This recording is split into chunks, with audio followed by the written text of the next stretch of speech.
4 million years ago, long before cities or fire, the earth belonged to wings. Above the vast African savannas, shadows glided through the golden light, enormous shapes that ruled the open air. They were not myth, not imagination. They were eagles, but giants beyond anything alive today. Their wings could span over 3 meters, their talons could crush bone, and their eyes could spot movement half a mile away. They were the silent monarchs of the prehistoric skies. Africa at that time was changing. Forests were retreating, grasslands were spreading, and with them came new opportunities and new dangers. Early ancestors of humankind, small upright creatures known as Australopithecines, began to explore this open world. They walked upright, searching for fruits, tubers, and insects, scanning the horizon for predators. But what they feared most did not crawl or stalk. It came from above. The sky itself was a threat. A flash of movement, a sudden shadow, the soft whisper of feathers cutting the air, then death. The eagle's strike was fast, precise, and final. Fossilized bones of small primates have been found with deep puncture wounds through the skull, evidence of talons that once gripped their prey. Some of those victims were early humans. That discovery stunned scientists. It revealed that our ancestors were not only prey to leopards and snakes, but to giant birds of prey, hunters from the heavens. In the Rift Valley, the world shimmered with heat and life. Shallow lakes reflected the sun, volcanic ridges carved the horizon, and herds of ancient zebra grazed near the water. Crocodiles lurked beneath the surface, waiting for anything careless enough to drink. And high in the cliffs, the giant eagles built their nests, massive structures of sticks and bones. Their chicks waited in silence as the parents soared out into the blazing air, seeking life to take. On the ground, the early Australopithecines lived in small groups. They were intelligent for their time, capable of communication through gestures and sounds. Yet they were defenseless against what hunted them. They had no tools, no fire, no shelters. The only safety lay in the trees they were slowly abandoning. For them, survival meant awareness. The rustle of leaves, the sudden hush of birds, the strange chill in still air, all were warnings of what might descend from the sky. The eagles themselves were masterpieces of evolution. Their skeletons show a design for dominance, broad chests for muscle power, hollow bones for speed, razor-sharp talons for killing. They were not scavengers. They were assassins, built for precision and surprise. Over time, they learned new hunting tactics, using the blinding sun to mask their dives, attacking from the west at dawn or from the east at dusk, striking when prey was silhouetted against the light. Their intelligence rivaled that of modern raptors, perhaps even exceeding it. This endless contest between hunter and hunted shaped both sides. As the eagles became faster and more cunning, the early humans became more alert, more calculating. Fear was no longer just a reaction, it became a tool, a way to anticipate danger before it came. The mind began to imagine threats, to recognize patterns in shadows and sounds. In a strange way, those terrible birds forced our ancestors to think, to plan, to remember. The birth of awareness was carved into the memory of fear. At dusk, when the heat faded and the sky turned crimson, the eagles returned to their cliffs. Below, the small bands of humans gathered among rocks and shrubs, seeking shelter for the night. They huddled together, the young pressed close to their mothers, their eyes reflecting the fading light. They did not yet master fire, but they had language, simple, raw, made of rhythm and tone. Through it, fear became story. The shadow in the sky became a warning told from one generation to the next. From those moments, the first myths were born, not as fantasies, but as memories. Long before gods were imagined, there were wings that brought death. The thunderbird, the sky demon, the great spirit of the clouds. These legends echo something far older than civilization. They echo the time when the sky itself hunted us. Even now, that ancient fear has never fully died. It lingers deep within, in the primal part of our minds that still looks up when a shadow passes overhead.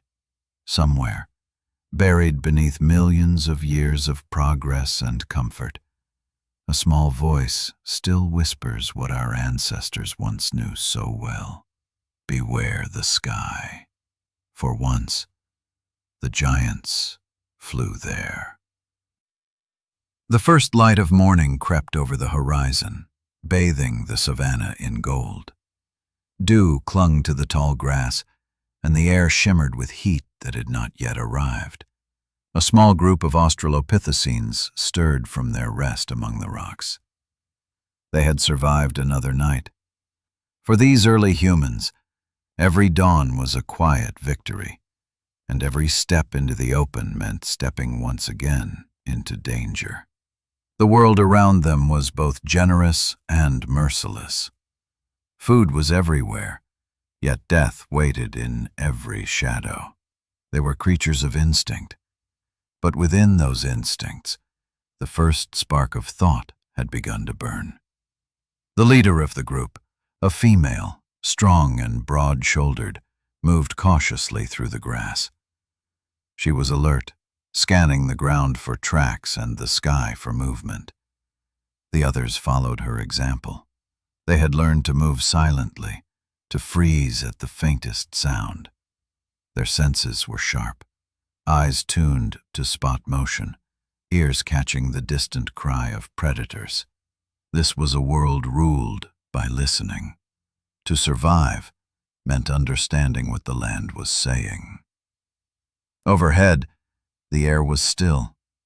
Then, high above, a faint speck appeared against the brightening sky.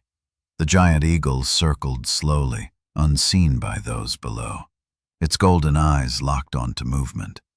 A young Australopithecine, no more than a few years old, wandered slightly away from the group, fascinated by a cluster of bright flowers. The mother called softly, but curiosity was stronger than caution. In that instant, the hunter folded its wings and fell from the sky. The dive was silent, faster than the wind. The bird struck with bone-cracking force. Dust rose, screams followed, chaos erupted.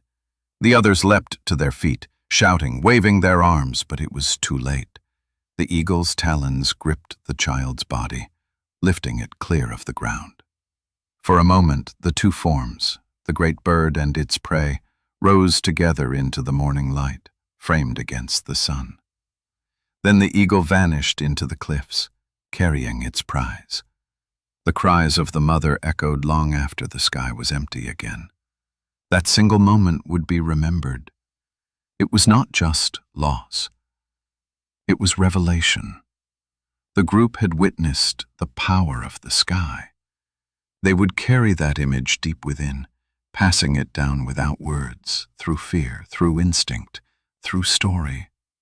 The shape of the predator became burned into memory, a pattern the brain would never forget. Over thousands of generations, it would teach vigilance, awareness, and imagination. Out of tragedy came the beginnings of understanding. By midday, the savanna was alive again. Insects hummed, herds grazed, and the surviving humans moved carefully along the edge of a dry riverbed. They had learned to stay close to cover, to keep their young near. Every time a shadow crossed the ground, they crouched low, waiting for the threat to pass. Sometimes it was only a vulture or a cloud, but their hearts beat as if it were death itself. That constant readiness shaped their evolution. Muscles tightened, reflexes sharpened, minds learned to anticipate. Survival was no longer about strength. It was about prediction. Far away, on a high ridge of stone, the eagle rested in its nest. Bones littered the ground around it, bones of monkeys, rodents, small antelope, and sometimes the fragile skulls of the early humans. The bird cleaned its feathers, its golden eyes scanning the horizon for the next movement. It had no concept of cruelty or mercy. It hunted because it must. Yet its presence, unknowingly, was sculpting the future of an entirely different species. As the sun dipped lower, the humans began their slow return toward a grove of acacia trees. They moved in silence, their bodies coated with dust and sweat, their eyes still darting upward. The female leader carried a long stick, stripped of bark and hardened by the sun. She had begun to use it not just for digging roots, but for defense. It was not yet a weapon, but it was a beginning. For the first time, something in her mind understood that she could change the balance, that she could fight back. When night fell, they gathered together once more. The air cooled, and the stars filled the sky. The cries of distant predators echoed through the dark. The group huddled close, listening, remembering. The mother who had lost her child stared into the blackness above, her face lit only by the faint glow of moonlight. Somewhere in that silence, grief became knowledge. Fear turned to purpose. The next time she would not be helpless. Long after the eagles vanished from the cliffs and the savannas changed beyond recognition, that feeling would remain inside us, the instinct to look up, to scan the skies, to anticipate danger before it comes. It was the inheritance of 4 million years of vigilance, the gift of survival carved by the talons of giants. Humanity's first teachers were its predators. From them, we learned not just to run, but to think, to imagine, and eventually to overcome. The dawn belonged to the hunters of the sky. But the day that 4 million years slowly, ago, the Great Rift Valley was a restless scar across the heart of Africa. It stretched for thousands of miles, from the highlands of Ethiopia to the plains of Tanzania, carved by the slow tearing of continents apart. Within its fractures, life flourished. Lakes shimmered with volcanic dust, forests clung to the ridges, and open savannas rolled endlessly beneath a burning sun. It was here that the ancestors of humankind learned to survive. The early Australopithecines lived on the edge between forest and grassland. They were not yet human, but no longer ape. Their arms remained strong for climbing, yet their legs had grown longer, their spines more upright, their hands more curious. They walked awkwardly on 2 feet, not with grace, but with purpose. Each step forward was a quiet revolution, freeing their eyes to scan the horizon and their hands to grasp the world in new ways. Life in the Rift Valley was a constant test. Waterholes were precious and temporary. Each dry season turned the land into a battlefield of survival. Herds of ancient antelope, pigs, and elephants gathered near the last pools of water, attracting the predators that ruled the earth: saber-toothed cats, hyenas, crocodiles, and above all, the raptors that ruled the sky. The Australopithecines existed in the narrow space between them all, small but adaptable, fearful yet relentless. Their diet was as varied as their landscape. They dug for roots, cracked nuts, stripped bark, and scavenged from carcasses when they could. They learned to use stones, not yet as tools, but as extensions of curiosity. A sharp edge could open fruit, a heavy rock could smash a bone. These gestures were simple, but each one carried a spark of intelligence that would someday ignite a species. In the cool mornings, they moved as families. Females carried their young close, while older juveniles searched for food under the guidance of their elders. They communicated through gestures and rhythmic sounds, part instinct, part intention. When danger approached, they did not roar or fight like their ape cousins. They froze, hid, and watched. Their strength was not in muscle, but in attention. Sometimes they ventured to the edges of the cliffs, drawn by the scent of wind and distance. From there they could see everything, the shimmering lakes, the herds below, the circling vultures above. It was from such heights that they began to understand their place in the world. Fragile, exposed, and yet somehow apart from all other creatures. Something within them was changing. A young male, curious and restless, picked up a smooth piece of volcanic rock. He turned it over in his hands, fascinated by the way light bounced from its surface. He struck it against another stone and a flake broke free, sharp as a tooth. He touched the edge, cut his finger, and watched a bead of blood rise. Pain registered, but so did discovery. The first tool was not born in triumph, but in wonder. As the day grew hotter, shimmering waves of heat danced above the plains. The Australopithecines sought shade under the sparse acacia trees. Their world was ruled by cycles, the endless rhythm of hunger and rest, danger and calm. In this rhythm, their minds grew sharper.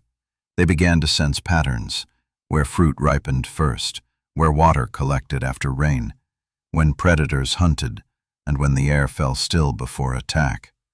Knowledge became their weapon. Above them, the giant eagle soared, its shadow gliding silently over the grass. It watched them, just as they watched it. Predator and prey shared the same awareness, the same reliance on sight and memory. The battle between them was no longer only of strength, it had become one of minds. The eagle learned to predict movement. The humans learned to anticipate death. Evolution was not a race, but a dialogue written in fear and adaptation. In the evenings, when the light softened and the air cooled, they gathered near the cliffs to rest. The children clung to their mothers, mimicking the sounds of distant animals. The adults shared food and silence. In their eyes burned a question they could not yet speak. What lay beyond the hills, beyond the rivers, beyond the reach of the eagles?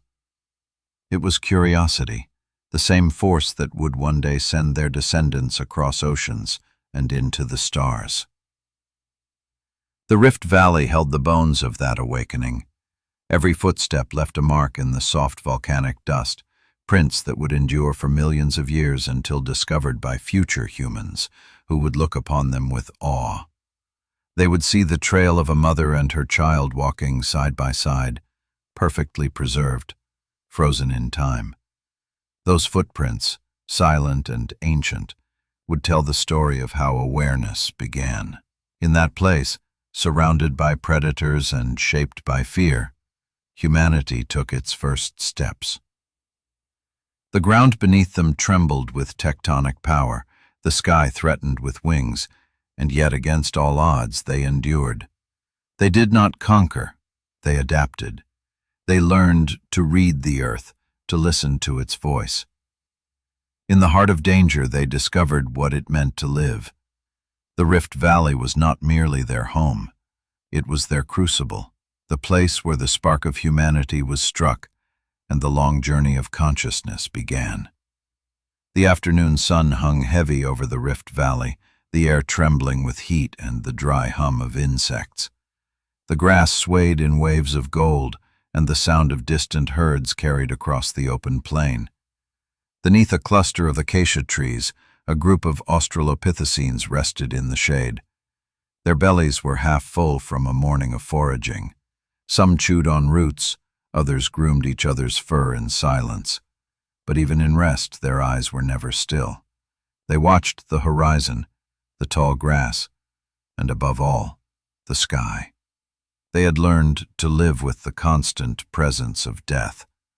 The ground was ruled by beasts with claws and teeth, but the air belonged to something worse, something they could not always see or hear until it was too late. The giant eagles were not constant hunters. They waited for moments of weakness. They watched for the slow, the distracted, the curious who strayed a little too far. When the shadow fell, it was already over. The group had lost many to the sky. They did not understand it as we do. There were no words for cause or consequence, only a sense of something unseen and unstoppable. But slowly, patterns emerged in their minds. They began to associate silence with danger, sudden stillness with the promise of death. Their fear evolved into something more refined, a primitive form of prediction. When the world grew quiet, they crouched low. When the wind shifted, they hid. Survival became an act of foresight. One female, older and scarred, sat apart from the others. She had seen the eagles take her child seasons ago. Since then, she had never looked at the sky without hatred.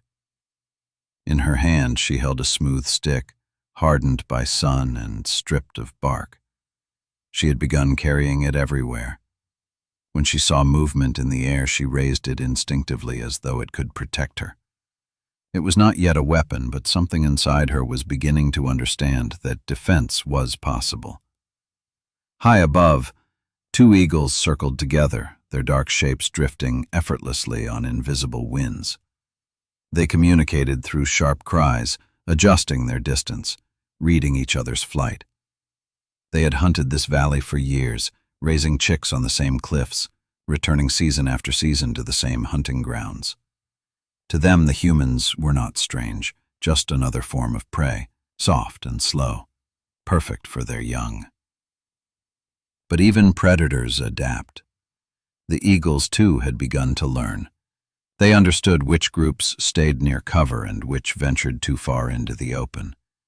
They recognized movement patterns, adjusted their strikes. Evolution was unfolding in real time on both sides of the struggle. As the sun began to sink, the group moved toward a shallow ravine to search for water. The air cooled slightly and the world took on the deep orange hue of evening. The young ones played, chasing each other through the dry reeds. The adults relaxed their guard for a moment. The silence that followed went unnoticed at first. The insects stopped humming. A vulture resting on a rock suddenly lifted off, beating its wings in panic. The old female froze. Her eyes turned skyward. A shape fell from the clouds like an arrow. The eagle's scream split the air. The group erupted in chaos, arms waving, cries echoing off the cliffs. The predator struck, talons spread wide, but this time something changed. The old female lunged forward. She swung her stick upward with all her strength. The wood cracked against feathers and bone. The eagle screamed in pain, losing balance. It hit the ground, thrashing, wings beating the dust into a storm. The others, driven by fear and fury, rushed in. Stones flew, fists struck, voices rose in wild, wordless unity. The eagle fought, but it was overwhelmed. With one last convulsion, it lay still, its golden eyes fading to glass. For the first time, the sky's hunter had fallen to the ground. The humans stood in stunned silence. They had killed what had once seemed untouchable. The body of the eagle was enormous, its wings half-folded, feathers shimmering in the dying light. The old female touched it carefully, her hand trembling. She did not know what it meant, but she knew it mattered. The others gathered around her, drawn by instinct and awe. Something ancient and invisible passed between them, a shared understanding that the world could be changed. That night, they did not flee to the trees. They slept near the carcass of the eagle, as if claiming victory over fear itself. The air was still, the stars cold and sharp above them. For the first time in generations, they looked up at the sky not only with dread, but with defiance. Somewhere in their minds, a new idea began to take shape. The idea that danger could be faced, that death could be resisted, that power could belong to them. The dawn that followed was like no other. The group awoke early, quiet and alert. The old female still carried her stick, but now she held it differently, not as a shield, but as a symbol. They moved together with a new kind of purpose. They were no longer only prey. The fear that had haunted them for countless lifetimes had begun to transform. It was no longer just instinct. It was memory, strategy, and resolve. Above them, far in the distance, another eagle circled, calling for its lost mate. Its cry echoed through the valley like a warning and a promise. The war between sky and earth was not over. It was only beginning. But from that moment on, the balance had shifted.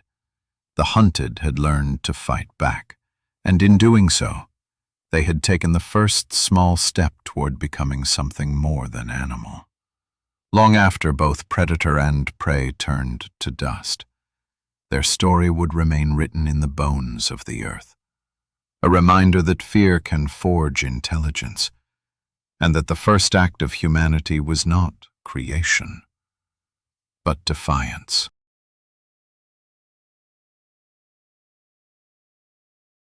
Long before humans learned to build weapons or fire, the masters of death already soared above them. The giant eagles of the early Pliocene were unlike anything alive today. Their bodies were sculpted for dominance, their existence the perfect balance between grace and brutality. Fossil fragments uncovered in the volcanic cliffs of East Africa tell their story.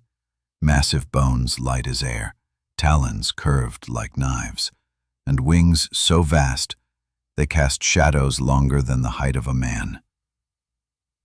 To understand how our ancestors survived, one must first understand what hunted them.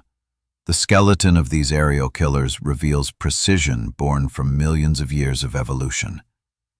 Their wings were not designed for long-distance flight, but for sudden bursts of speed. They could drop from the sky in seconds, accelerating faster than any animal on land. Their bones were hollow yet reinforced by intricate struts, allowing strength without weight. The chest bones, the keel, were thick and broad, anchoring enormous muscles that powered each strike. When those wings folded for a dive, their bodies became arrows of living flesh, guided by eyes sharper than any predators on Earth. Those eyes, fossilized in shape but not in soul, were the secret of their reign. Their retinas could detect movement beyond human comprehension, reading the flicker of prey from hundreds of meters away. Each eye contained twice the visual cells of a human's, giving them a view of the world in extraordinary detail. They could spot a lizard under a leaf, a shadow between grasses, or a small child wandering from its mother. What they saw, they owned. The beak was a weapon of precision. Curved and hooked, it tore through sinew and muscle with terrifying efficiency. The talons were worse, curved claws the length of a human finger, driven by leg muscles built for crushing power. When they struck, those claws could pierce a skull. Scientists who studied the puncture marks on ancient primate fossils found the same pattern of wounds repeated again and again. A pair of deep holes near the eyes, a fatal grip delivered from above. Their flight was silent. Modern eagles create turbulence with every beat of their wings, but these ancient giants evolved feathers with specialized edges that cut through air like blades, muffling sound as they descended. They did not glide like vultures or hover like hawks. They fell like ghosts, unseen until it was too late. Their nests were built high among cliffs and rocky plateaus, safe from ground predators. Each nest was a fortress woven from branches, bones, and tufts of fur. Inside, chicks waited, growing beneath the relentless African sun. The parents hunted constantly to feed them, rodents, small antelope, monkeys, and sometimes the helpless young of early humans.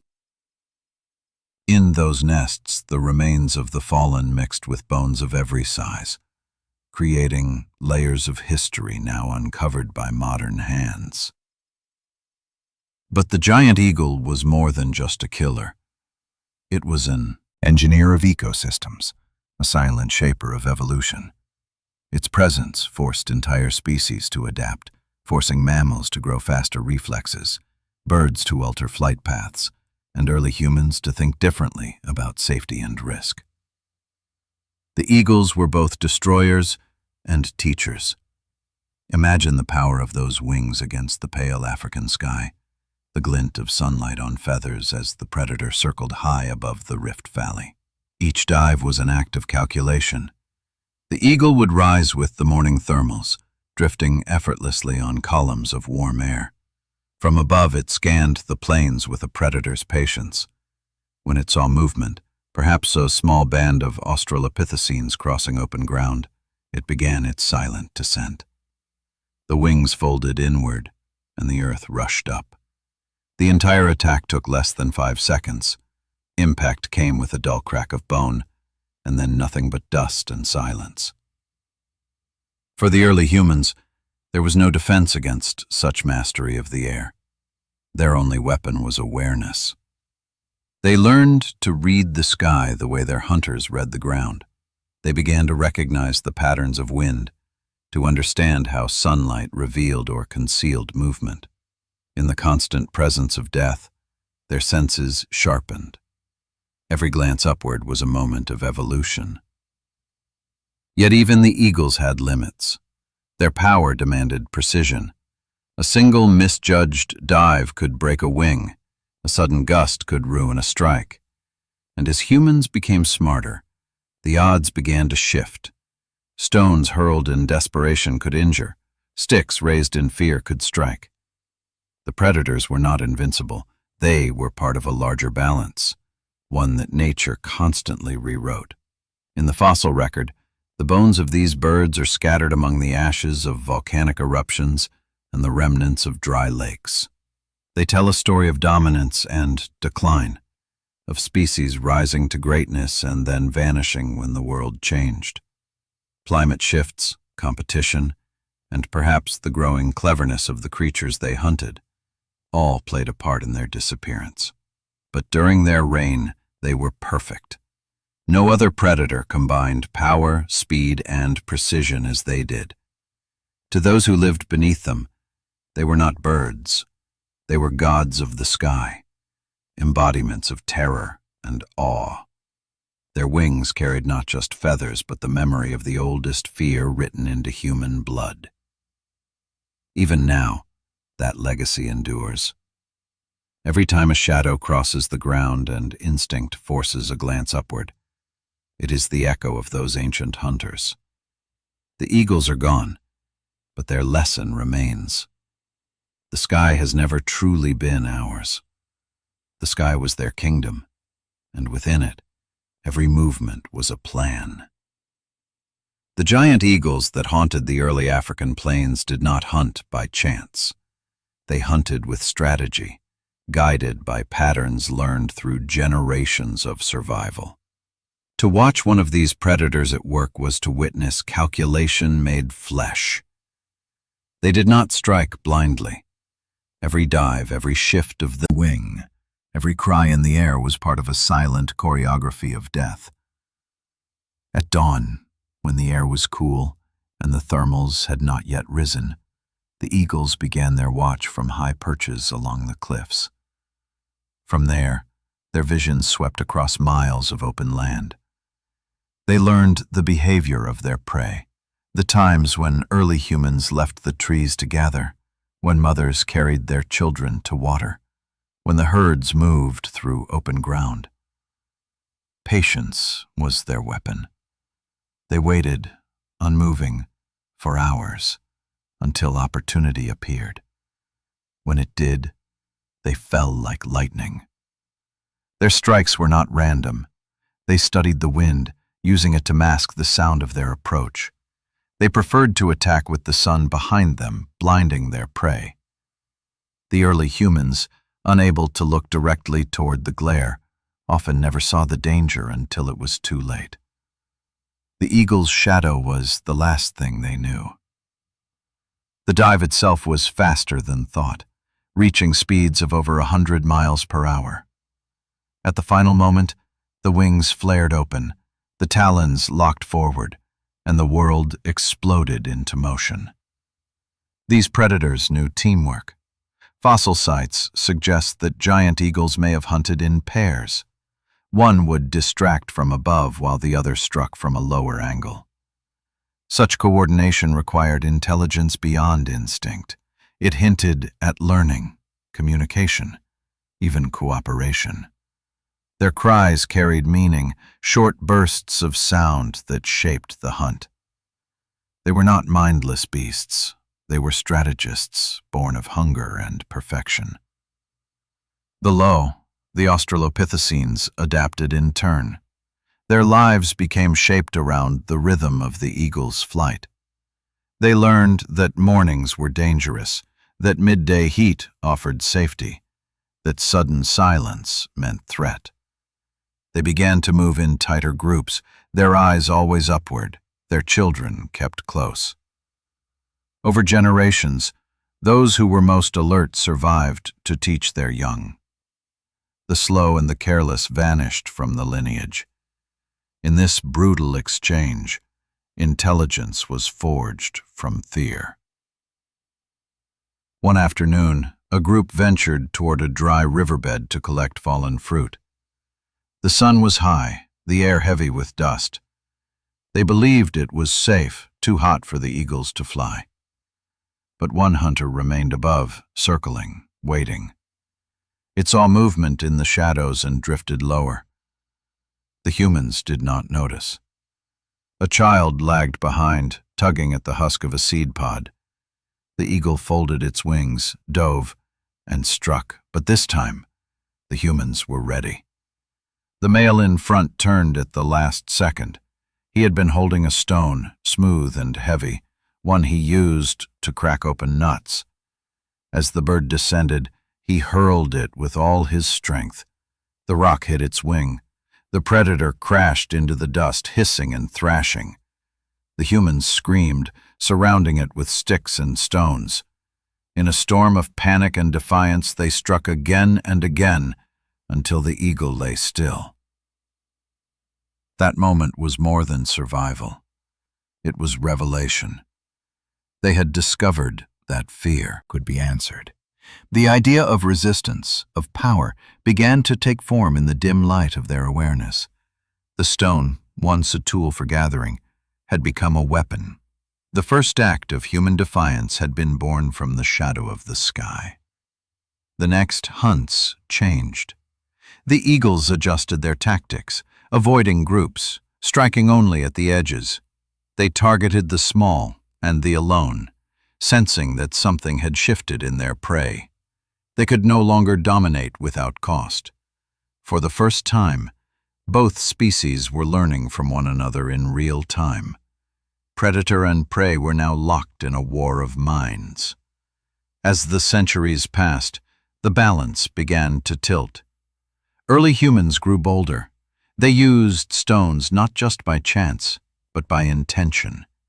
They gathered them near sleeping sites, carried them on journeys, and chose the ones that fit their hands best. These small acts were invisible in their time, but monumental in consequence. The very idea of planning, of future thought, had been planted. The eagles, meanwhile, faced a changing world. Climate shifts altered their hunting grounds. Trees thinned, cliffs eroded, prey evolved. Their dominance weakened as the creatures below began to think. They still hunted with unmatched precision, but their rule was no longer absolute. The sky itself, once the final domain of terror, had become part of a larger story, one in which intelligence, not strength, would decide survival. Still, for thousands of years, the fear remained. Every generation of humans looked upward, watching for shadows.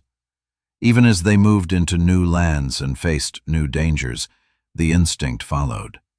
It lived in the rhythm of their hearts, in the tightening of their muscles when something passed overhead. It was not just a memory. It was evolution encoded in their blood. In the end, it was not violence that ended the reign of the giant eagles, but change.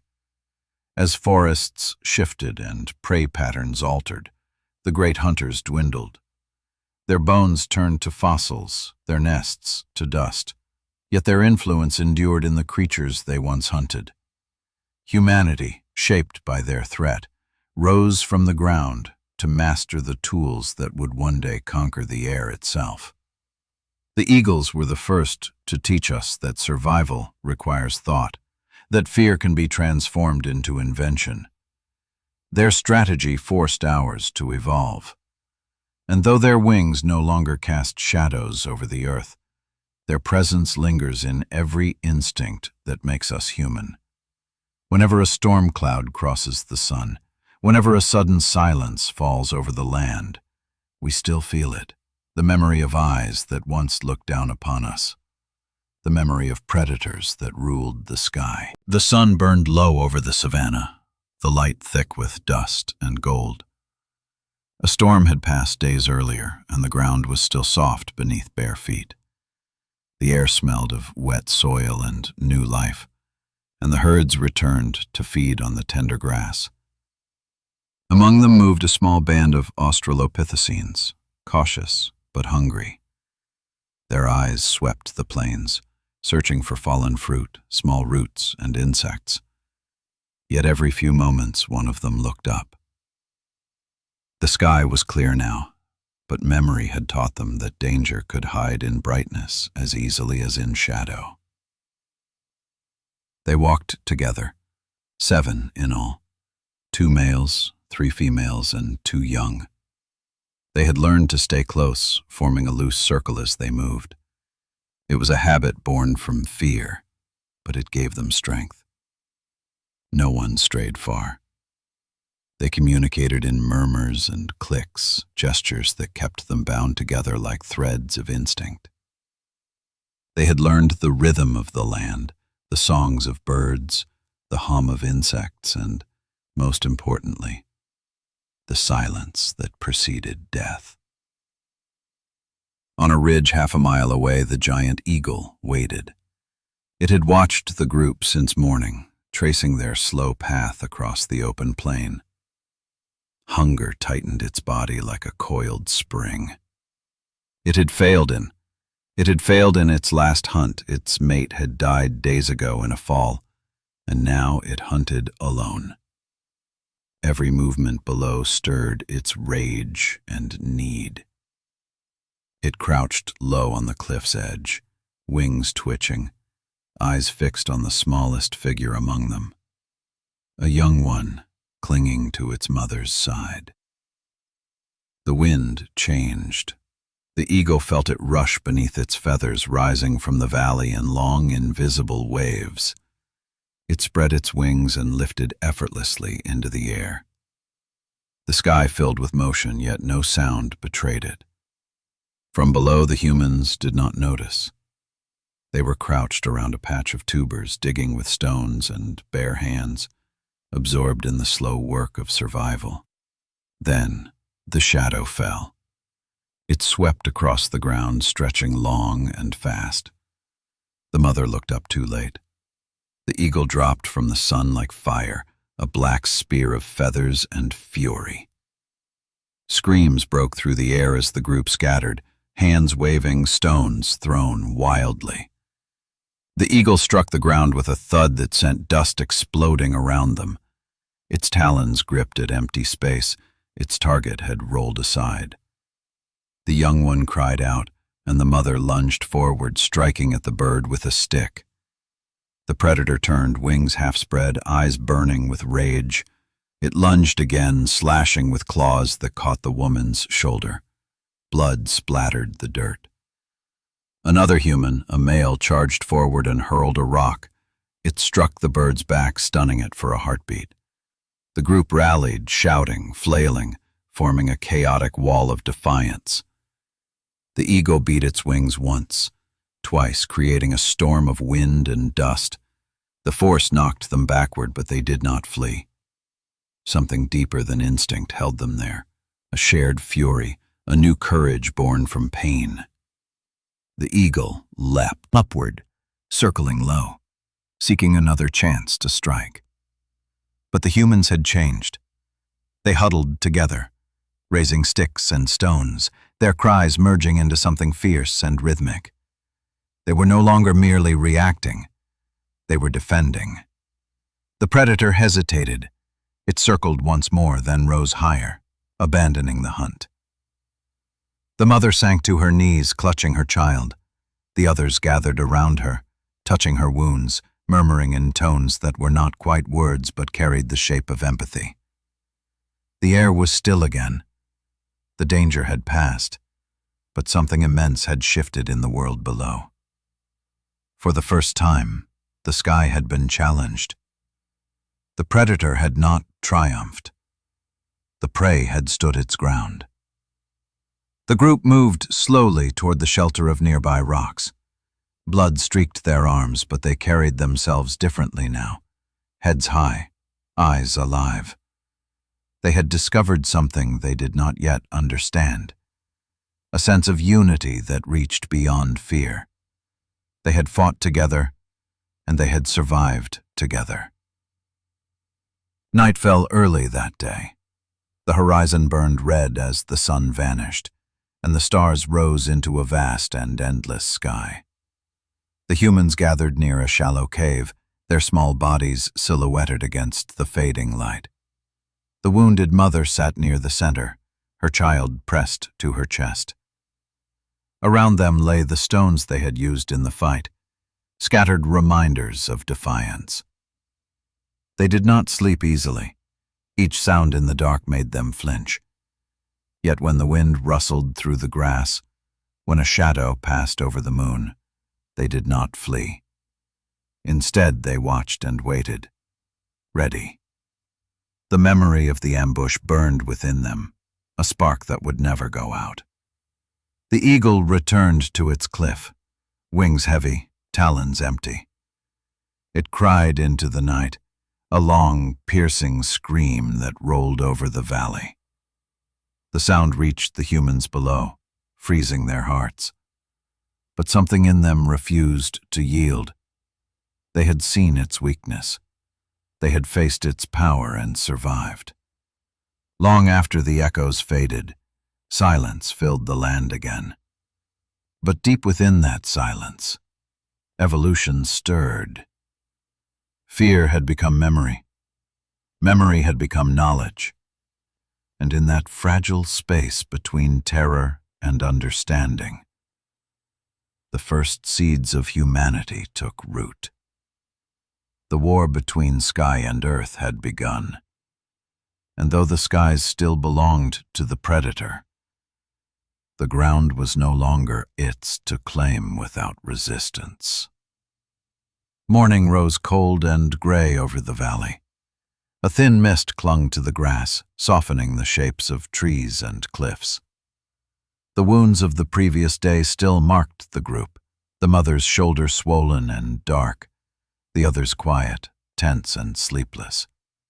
The child she had saved clung to her chest, silent except for small breaths.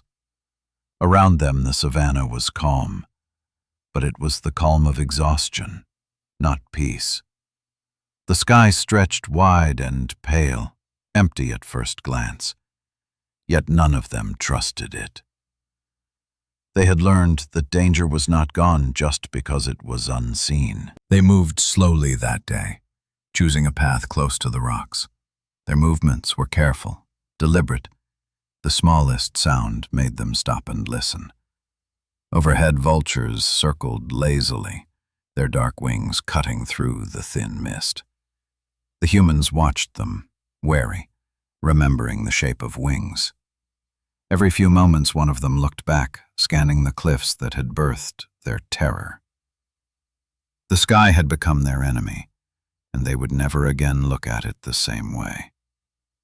On the highest ridge, unseen through the haze, the giant eagle watched. Its hunger had not been satisfied. It remembered the failed ambush, the defiance of the small creatures who had dared to strike back. It was injured, one feather bent, one talon cracked, but it was alive, and its rage had sharpened its focus. The memory of their cries echoed in its instincts, not as fear but as challenge. Predators remember resistance. The bird waited until the mist began to lift, then took to the air once more. The humans reached a shallow stream where the water still lingered from the last rain. The air was warm now, heavy with the smell of mud and plants. They knelt to drink, cupping water in their hands. The child played at the edge, splashing quietly. The group relaxed, for just a moment forgetting to watch the sky. The mistake was brief, but fatal. A shadow moved across the water. The mother looked up and screamed. The eagle fell from the clouds, faster than thought, a blur of feathers and fury. The child turned toward the sound, eyes wide. The predator struck, its talons gripping the small body, lifting it from the ground in a violent burst. The air filled with cries, the mother's scream, the beating of wings, the chaos of stones thrown upward. Dust and feathers filled the air. The bird rose, but the mother leapt higher than she ever had, striking its leg with her stick. The eagle faltered, dropping slightly. The others joined her. Stones flew from all directions, shouts echoed, the air thick with motion. The bird struggled to keep its balance, the child still trapped in its grip, crying in terror. One stone struck the eagle's neck, another hit its wing. With a shriek that split the air, the predator lost altitude, crashing into the riverbed with a splash of mud and water. The humans charged.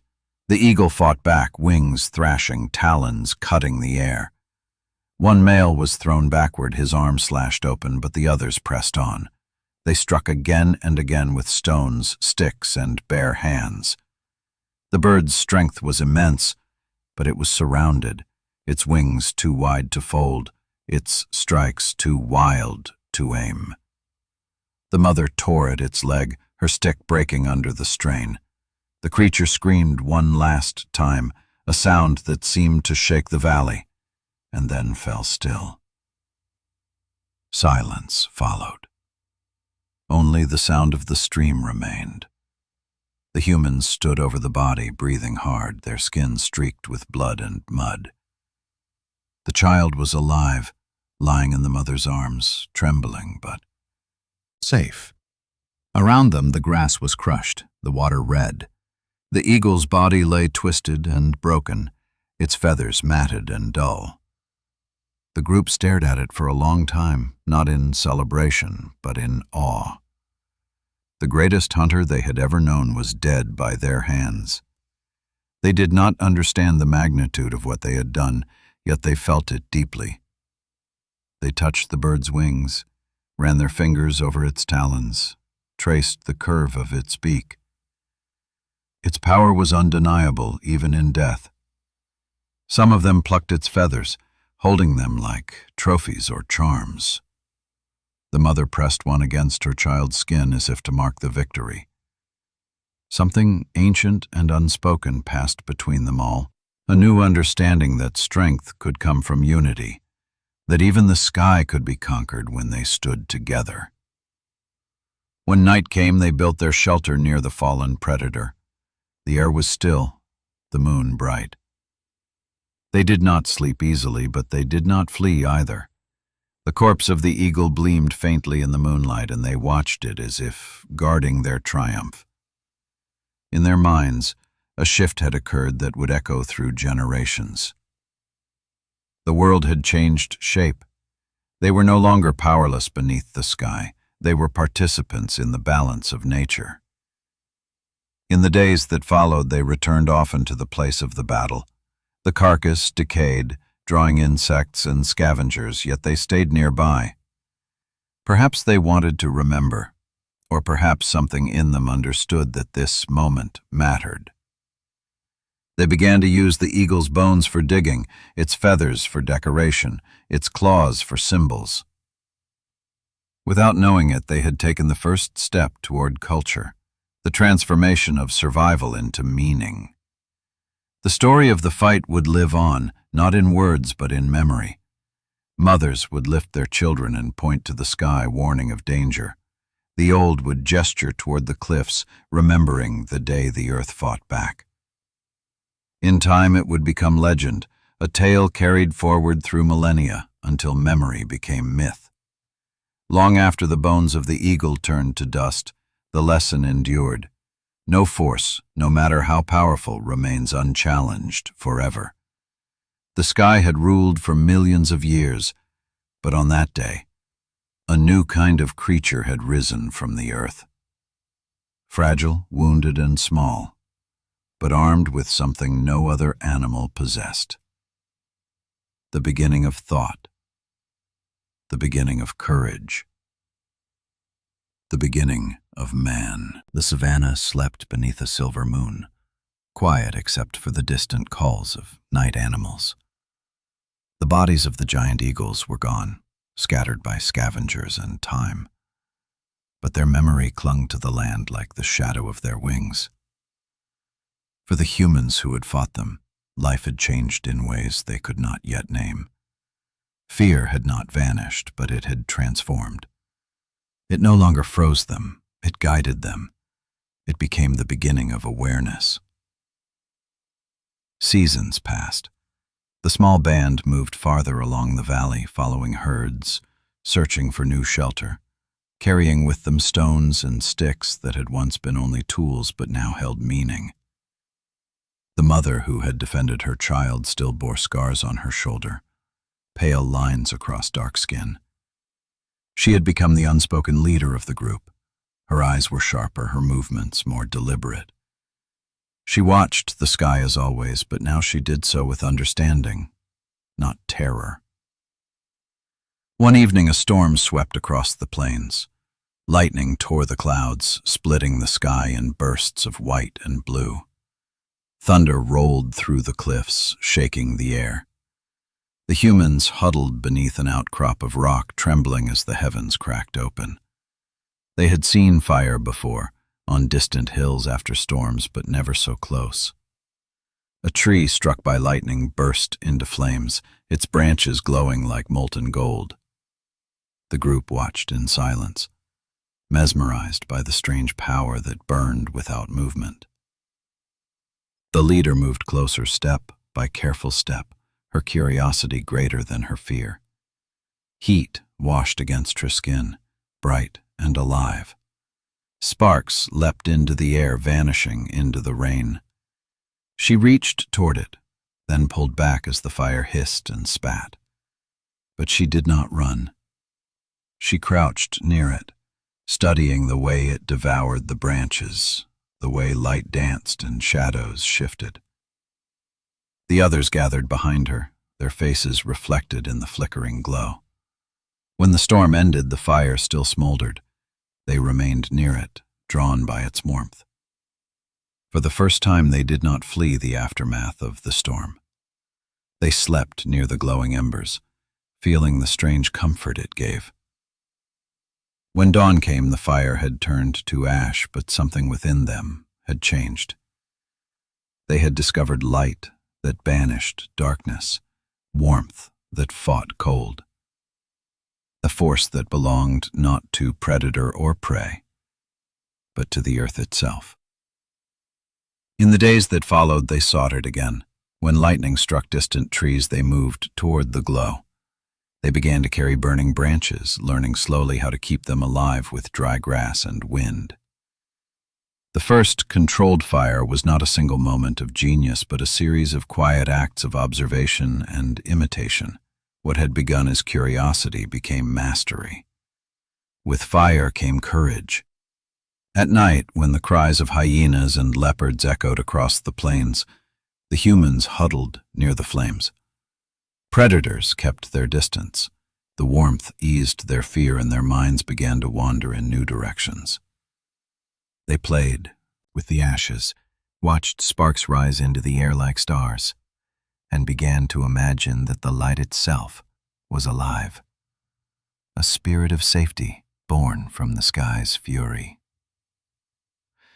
The feathers of the giant eagle, once symbols of terror, now became offerings to the fire. They threw them into the flames, watching as they curled and vanished in smoke. The gesture carried no words, yet it held meaning. The creature that once ruled them was now part of their rituals, its memory consumed and reborn in the light. Fear had become reverence, and reverence the seed of belief. In time, they learned to use the fire's power in other ways. They cooked roots and bones, discovering that heat softened what teeth could not break. They hardened the tips of their sticks in the flame, turning them into sharper tools. The smell of smoke became the scent of safety. The glow became home. Each night they sat closer, watching the sparks climb into the dark. Their minds began to link light with knowledge, heat with survival. And together they created something new. The first shared understanding that the world could be shaped by will. The sky still held danger, but the balance was shifting. The humans no longer cowered beneath the stars. They faced them with the fire's reflection in their eyes. When shadows passed overhead, they raised their torches and shouted, and the eagles, those few that remained, did not descend. The reign of the air was ending, not with violence, but with light. Around those small fires, gestures became stories. Hands moved to mimic wings, to show the fall of the predator, the bravery of the hunt, the power of flame. The young watched, wide-eyed, learning not only how to survive, but what survival meant. It was no longer enough to live. They wanted to remember. Each spark carried more than heat. It carried memory, imagination, and hope. Fire had transformed them. It was no longer only the tool of nature, but the companion of humankind. The same sky that had once sent eagles to kill now sent lightning to teach. The same fear that had made them run now made them think. The same world that had tried to destroy them had given them their greatest weapon. As the flames rose higher, their faces glowed red and gold, eyes gleaming with something new, a consciousness beginning to take shape. Above them, the sky turned black and endless. But for the first time in all the ages of the earth, the light below rivaled the darkness above. And so the first humans sat in the warmth of their own creation, beneath the same stars that had watched them crawl and hide, unaware that they had taken the first step toward mastery. The world was no longer divided between hunter and hunted. It was becoming a dialogue between power and mind. And from that dialogue, civilization would one day rise. The fire had changed everything. What began as an accident of lightning had become the heartbeat of the night. Each evening, when the light faded and the cries of predators echoed across the plain, the small band of early humans gathered around their flames. The shadows danced along the rocks, and for the first time, They no longer belonged entirely to fear. The glow of the fire had carved out a new territory, one that belonged to them alone. But fire was only the beginning. Curiosity, once a luxury, had become survival itself. Every day they watched how the world worked, how stones cracked when struck, how branches snapped and splintered, how bone could be sharpened by rubbing it against rock. Their eyes, once fixed only on danger, began to search for possibility. The mother who had led them through the battles with the eagles still carried her scars, but her mind was sharper than ever.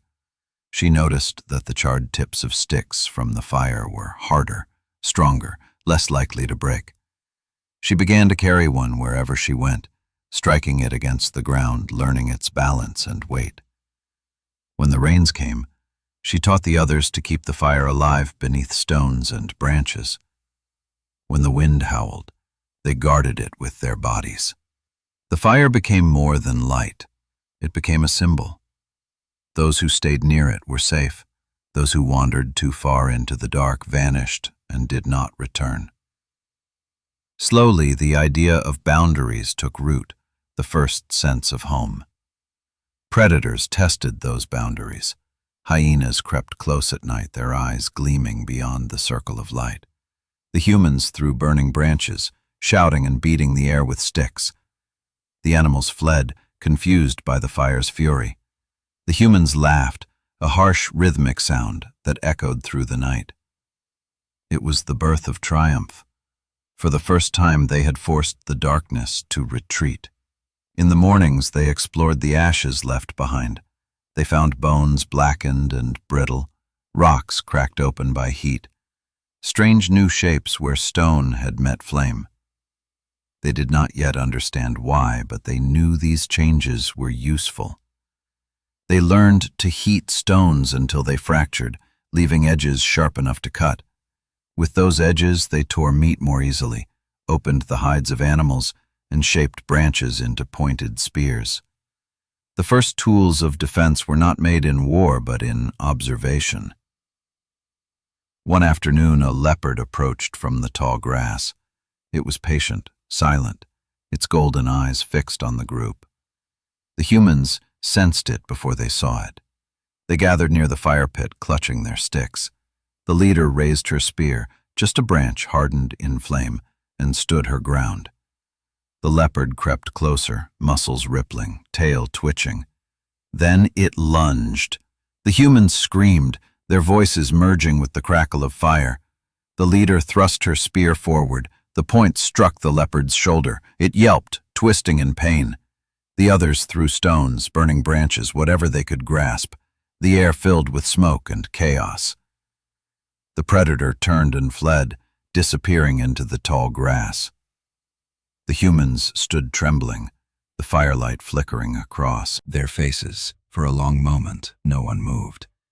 Then, slowly, they began to shout again, low at first, then louder, rhythmic, defiant. It was not language yet, but it was communication. Victory carved into sound. The leader looked down at the spear in her hands. Its tip was darkened, cracked, still warm. She turned it over, studying the place where the fire had hardened it. It was more than a branch now. It was an extension of her will. She raised it above her head and the others mirrored her without thinking. The gesture became a symbol, repeated for generations. The raised weapon, the shared cry, the moment when humanity first stood against the beasts of the world. From that night forward, the fire and the spear were never separate. Wherever they traveled, one of the group carried embers wrapped in bark or dried moss. Another carried the sharpened sticks. The combination of flame and tool gave them power that no creature had ever possessed. They no longer ran from every sound in the dark. Sometimes they followed it. The hunted were learning to hunt. As the seasons passed, their world began to change. The cliffs that once held eagles' nests grew silent. The great birds were fewer now, their reign fading as the humans claimed the ground below. Yet the memory of them remained alive in the stories told by firelight. The young listened as the elders mimed the sweep of wings, the fall of the shadow, the fight for survival. The story had become legend, and legend became identity. They were no longer just creatures of the earth. They were its survivors, its thinkers, its defenders. The sharp stone, the fire, the spear. Each invention had come not from strength but from fear. Yet from fear came understanding, and from understanding, control. In learning to defend themselves, they had begun to change the very rules of the world.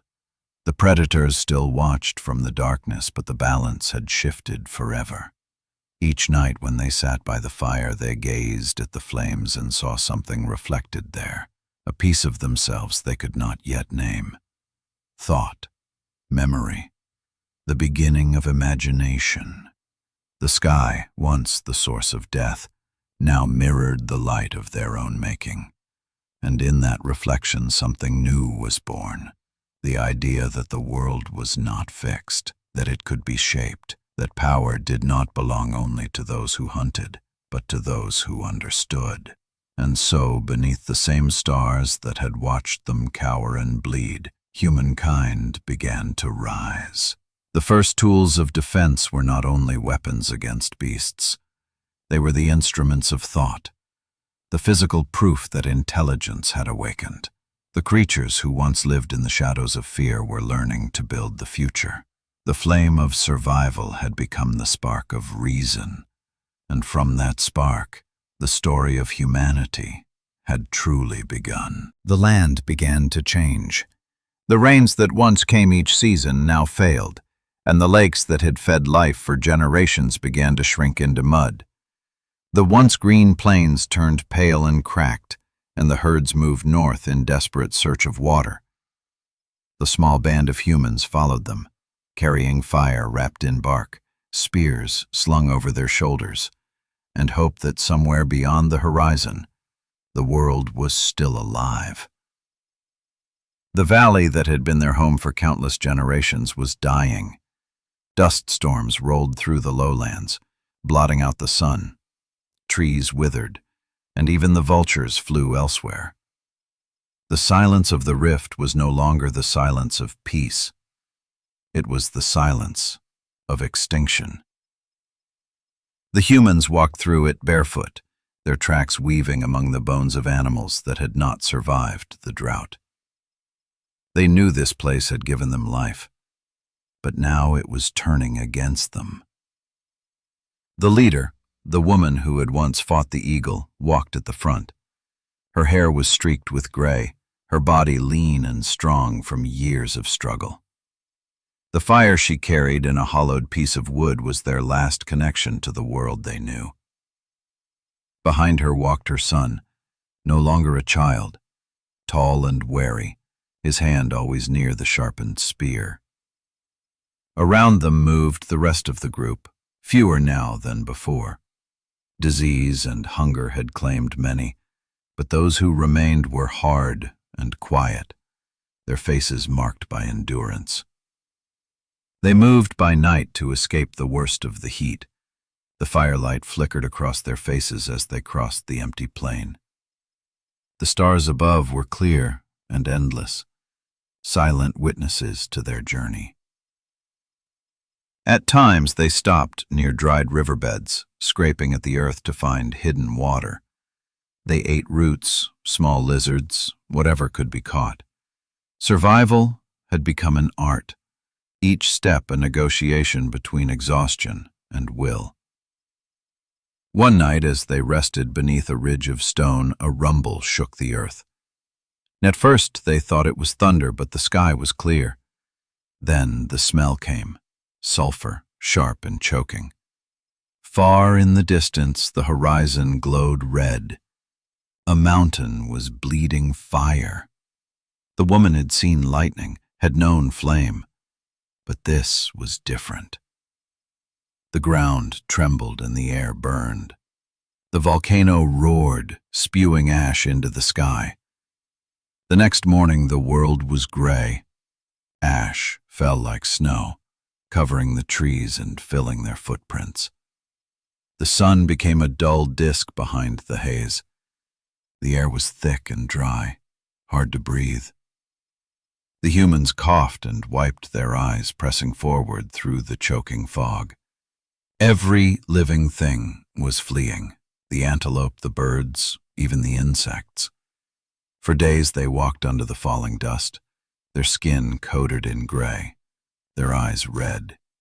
At night, when they stopped to rest, the fire barely burned.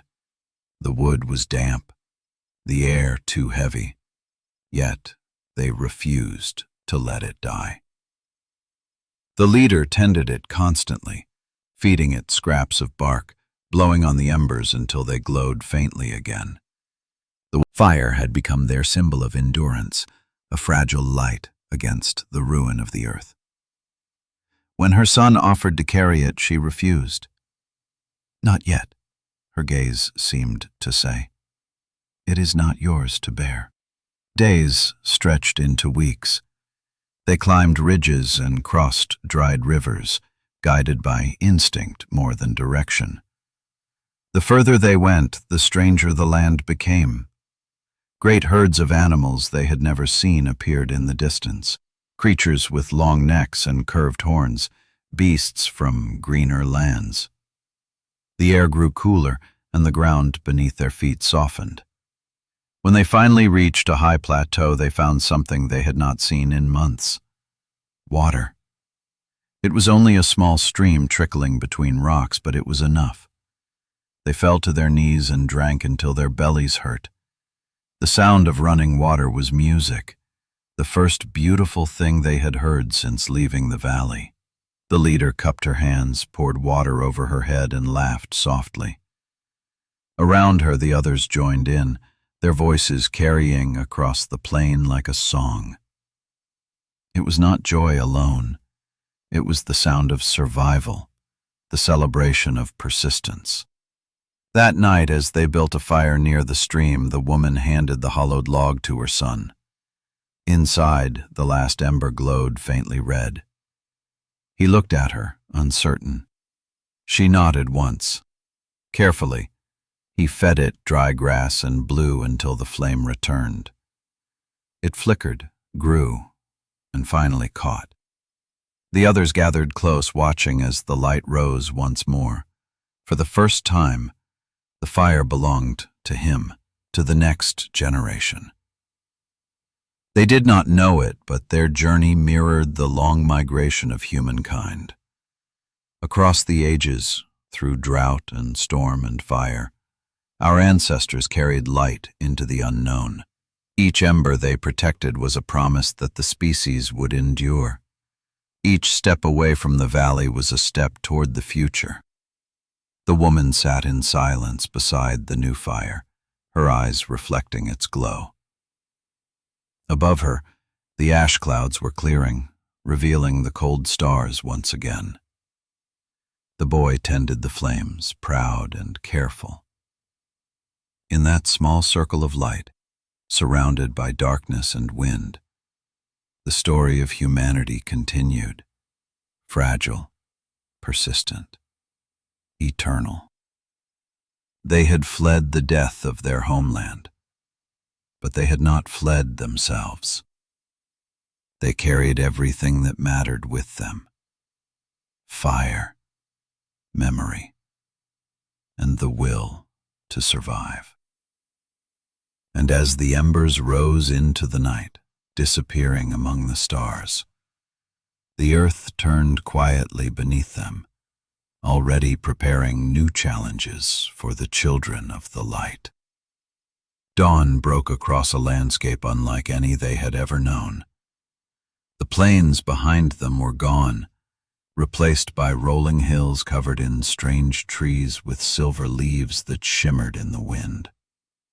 Rivers cut deep scars through the earth, alive with fish and birds that filled the morning air with sound. To the weary travelers, it seemed like the world had begun again. But new lands brought new dangers, and the lessons of the old valley would soon be tested once more. They moved carefully through the forest edge, listening to every rustle of leaves. The woman who had once led them now walked slower, her strength waning with age, but her mind remained sharp. Her son led the group now, tall and sure, the fire-bearer. His hands carried the embers each night, his eyes always searching for signs of danger. Around them, the air was cooler, the smell of life stronger. For the first time in years, they found abundance, fruit hanging heavy from branches, streams alive with fish, soft moss underfoot. Yet comfort was never safety. One evening, as the sun dipped low, they reached a wide river valley.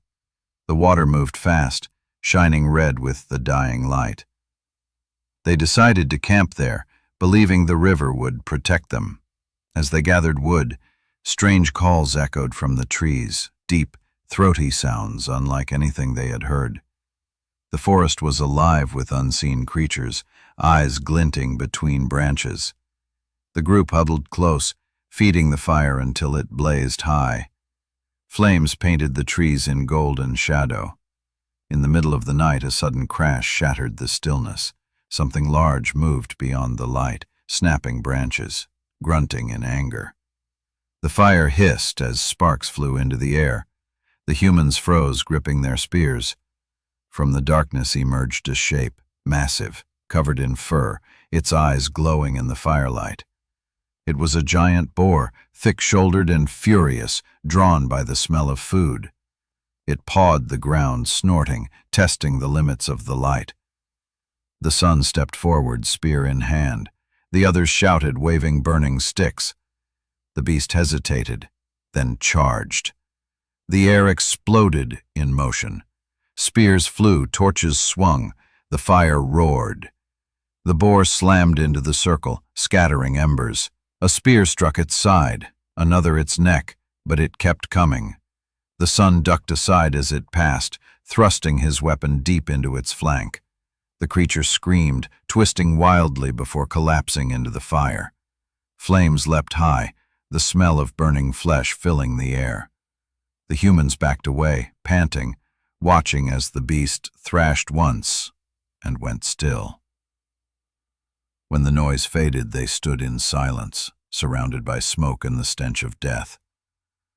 Then slowly realization dawned. They had hunted their first great predator. What had begun as defense had become victory. The boar's body would feed them for days. Its bones served as tools, its hide as cover. But more important than the meat was the understanding that courage could win against the unknown. The lesson was written again, as it had been with the eagles and the leopard. Fear faced together could become strength. The next morning they cooked the meat over the fire. The smell drew smaller animals close, creatures curious but cautious. The humans watched them with the same calculating gaze once turned toward them by the sky. They were no longer the hunted alone, they were becoming hunters. The fire crackled, smoke rising into the cold blue sky. The sun looked up, remembering the valley left behind. For the first time, the fear of the open sky did not return. The shadows of wings no longer haunted him. He saw the sky now as space, not threat. The world above had once ruled them. Now it merely watched. As the group moved deeper into the new lands, they began to change in subtle ways. Their bodies grew stronger from the climb and the hunt. Their minds learned faster, their eyes searching not only for danger but for opportunity. They found caves that echoed with warmth, pools rich with fish, and stones that split perfectly when struck. They began to mark the places they stayed, arranging bones, stacking stones, leaving behind traces of memory. Without knowing it, they were beginning to define territory, to shape the first idea of belonging. But the new lands held more than beasts. One evening, as they followed a river into a narrow gorge, they saw something moving across the opposite ridge. Figures, upright like them, but different. Taller, heavier, moving in groups. Their skin shone darker in the setting light, their movements more confident. The woman stopped, staring in silence. These were not predators of claw or fang, but something far more dangerous. Others, like themselves. The two groups watched each other across the river, neither moving closer. The wind carried the smell of smoke from both camps. The woman felt an ancient instinct stir, the same one that had made her face the eagle, the leopard, the boar. Curiosity and fear warred within her. The river between them whispered its warning. She knew instinctively that the next chapter of survival would not be written against the beasts of the world, but against the minds that mirrored their own. Night came, and the figures on the opposite ridge vanished into the dark. The humans gathered close to their fire, uneasy but silent. They had entered a new world, where danger wore a familiar face. The firelight flickered across their eyes, reflecting the first hint of strategy, of anticipation, of thought that reached beyond the moment. The journey had changed them forever. They had learned to fight the sky, to master the flame, to face the beasts of the earth, and now they stood at the threshold of a new age, the age of minds meeting minds. They did not yet know it, but the struggles that had begun with the shadows of eagles would soon shape the destiny of their species. As the fire burned low and the stars turned overhead, the boy-turned leader sat awake, listening to the quiet river. Somewhere beyond the darkness, others were doing the same. The world had grown wider, and so had the promise and peril of being human. The world was changing again. The air grew cooler, the rains came less often, and the forests that once cloaked the mountains gave way to open plains. The rhythm of the earth shifted, and with it, the balance of life. Where once the sky had ruled, now the ground began to take command. The age of the great eagles was fading. For generations they had dominated the heavens, silent, patient, precise. Their wings had cast fear upon every creature below. But now, the world that made them powerful was vanishing. The cliffs where they built their nests crumbled with drought. The prey they depended on migrated away or grew too large to lift. The smaller creatures that once filled the forests found refuge in the open grasslands where the eagle's stealth no longer served them. Even the wind had turned against them, thin, restless, unpredictable. From their high perches, the surviving eagles looked out over a world that no longer belonged to them. They hunted still, but their strikes grew fewer. Their chicks starved more often. Pairs that once soared together now circled alone. The skies were emptying. Below, the humans thrived. Fire followed them wherever they went, glowing in the night like a heartbeat of the earth. Their tools grew sharper, their movements more organized. The same intelligence that had once helped them hide now helped them conquer. They had become the most dangerous animal on the land, though they did not yet know it. One morning, as mist rose over the plain, a lone eagle circled high above a group of humans traveling along a river. Its wings were broad, its feathers ragged with age. Hunger gnawed at its belly, but prey was scarce. It watched them move in a line, the fire-bearer at the center, children in the middle, guards with spears on the edges. The bird recognized them as it might have recognized a rival. It had hunted their kind before. Now, it hesitated. The humans saw it too. The leader raised a hand, pointing upward. The group stopped, eyes fixed on the sky. The eagle tilted its wings and began to descend, instinct pulling it toward what it had always known, the strike, the kill, the certainty of dominance. But the humans did not scatter. They stood together, their spears gleaming in the sun. A small boy lifted a torch, its flame dancing in the wind. The bird dove. The humans shouted. The air filled with fire and movement. Spears flew upward, flames leapt high, and the eagle's scream tore through the valley. One spear struck true, piercing a wing. Another grazed its breast. The predator twisted in agony, spiraling down to the ground. The humans surrounded it, cautious but resolute. The creature was magnificent, even in defeat. Its feathers shimmered golden brown, its eyes fierce, unbroken. It struck at the ground, beating its wings in fury. The boy who had held the torch stepped forward, his face lit by flame.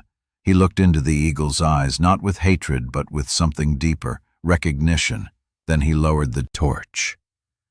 The bird's breathing slowed, then stopped. The humans stood in silence. They did not cheer.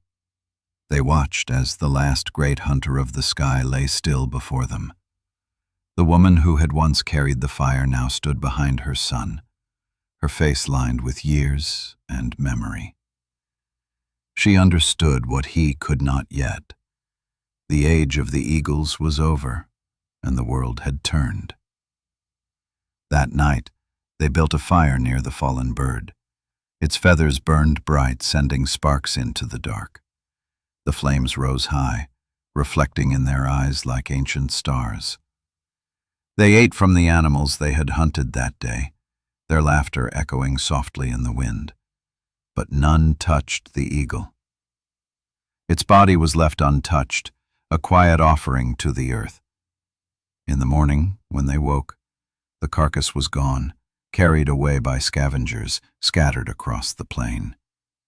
The boy looked at the empty spot where it had lain, then at the sky. The air was clear, the horizon endless.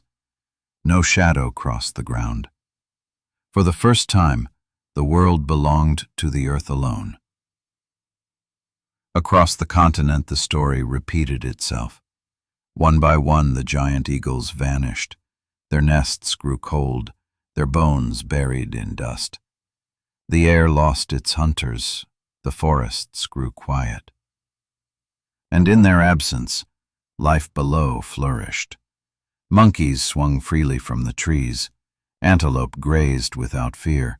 Even the smallest mammals ventured into the open, no longer glancing upward at every whisper of wind. The humans carried the memory of the eagles with them as they spread into new lands. Around their fires they mimed the shape of wings, the fall of the shadow, the defiance of the fight. The story became part of who they were. The eagle was no longer a threat. It had become a symbol, a teacher, a ghost of the past that lived in every glance toward the sky. In time, their descendants would carve the shape of that bird into stone and paint it on cave walls, wings spread, claws outstretched, eyes bright with intelligence. They would remember it not as an enemy, but as the mirror that forced them to evolve. For in battling the predator above, they had become something greater than prey. They had become human. And though the eagles had vanished, their essence remained in the hearts of those who once feared them. The instinct to look upward, the awareness of danger, the balance between courage and caution. The sky had lost its hunters, but it had gained witnesses, creatures who would never forget. The last of the giant birds died in silence. But their shadow remained long after, carried not by wings but by memory. The air was no longer ruled by feather and claw. It was ruled by thought. And that thought, born from fear and sharpened by struggle, would carry humankind to places even the eagles had never flown. The death of the eagles marked more than the end of a predator. It was the closing of one world and the birth of another. In the silence that followed their disappearance, something unseen awakened within the minds of those who had survived them. For the first time in all the long history of the Earth, thought began to stretch beyond the moment. Humanity had lived in reaction. Now it began to live in imagination. Without the constant fear from above, their eyes turned outward toward the horizon. They began to see patterns not as warnings, but as opportunities. They learned the movement of stars, the rhythm of rain, the migration of herds. Time itself took shape in their minds, the sense of before, now, and after. It was the first spark of awareness that their lives were part of something larger than survival. Around their fires, the nights grew longer, filled with sounds that were no longer just noise but the first attempts at meaning. Gestures became shared signs. Repeated sounds began to bind ideas. A low hum for food, a sharp click for danger, a rising tone for joy. Slowly, the scattered signals of instinct wove into the beginnings of communication. They were learning not only to survive together, but to think together. Firelight painted their faces in orange and gold, and within those flickering reflections, memory began to find shape. The old woman who had once fought the eagle sat near the flames, her hair white, her hands rough and steady. She no longer hunted or carried embers. She carried stories. Each night she pointed to the sky and drew the shape of wings in the air. The young listened in silence. They had never seen such birds, but the fear and awe in her voice made them real. The stories of the eagles were becoming myth, and myth was becoming inheritance. The boy who had once carried the fire had grown into a leader. His face was hard, his movements deliberate. He remembered the eagle that had fallen before him, and he remembered the moment he looked into its eyes. He understood now what his mother had seen, that the power of the predator had never been only in its strength, but in its vision. To survive, humanity would need that same vision, not to kill, but to foresee.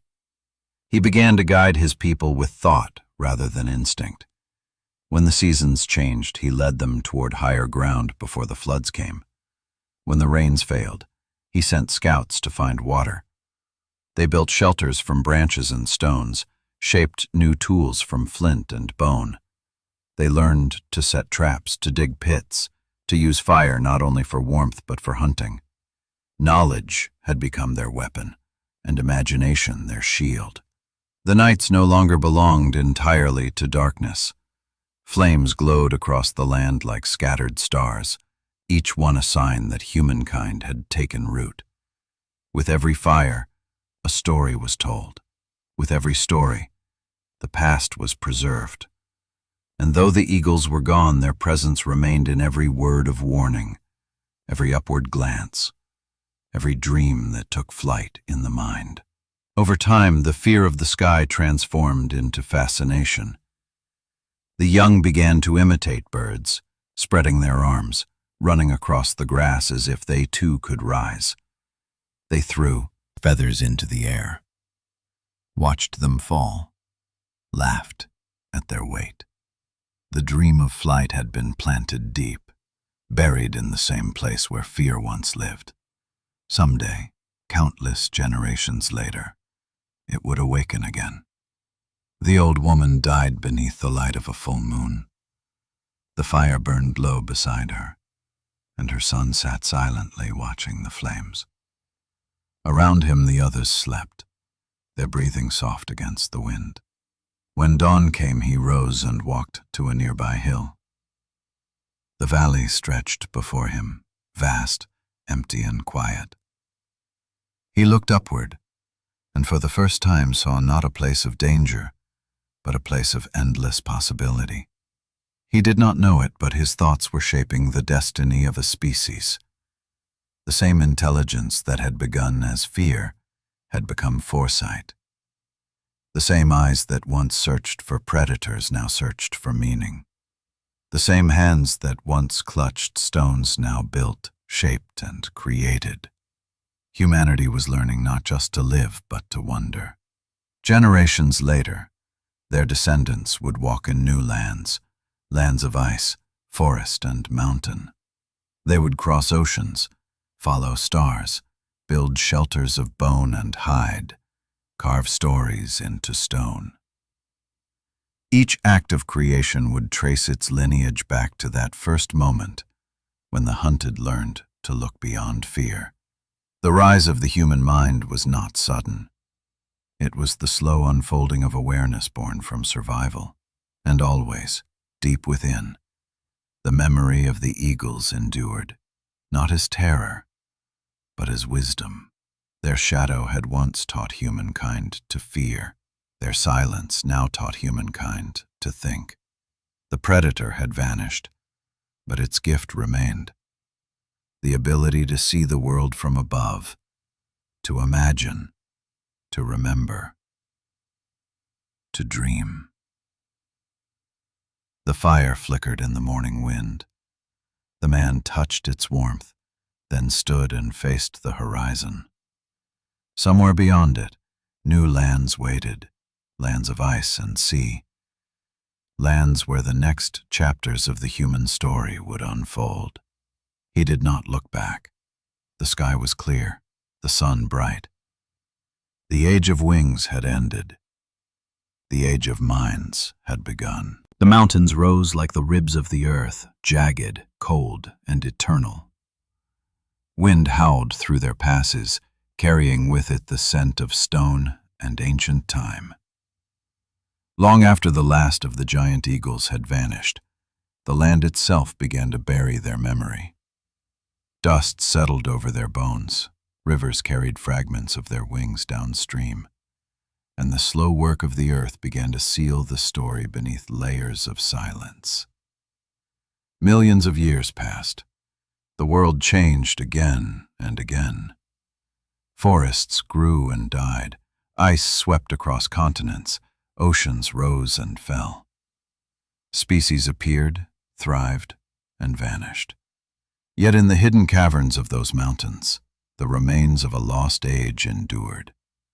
There, beneath centuries of sediment and time, the bones of the sky hunters slept, waiting for eyes intelligent enough to see them not as relics, but as truth. One day, much later in the long story of humankind, new hands would touch those bones. They would belong to people who carried tools of metal, who rode beasts of burden, who spoke in complex tongues.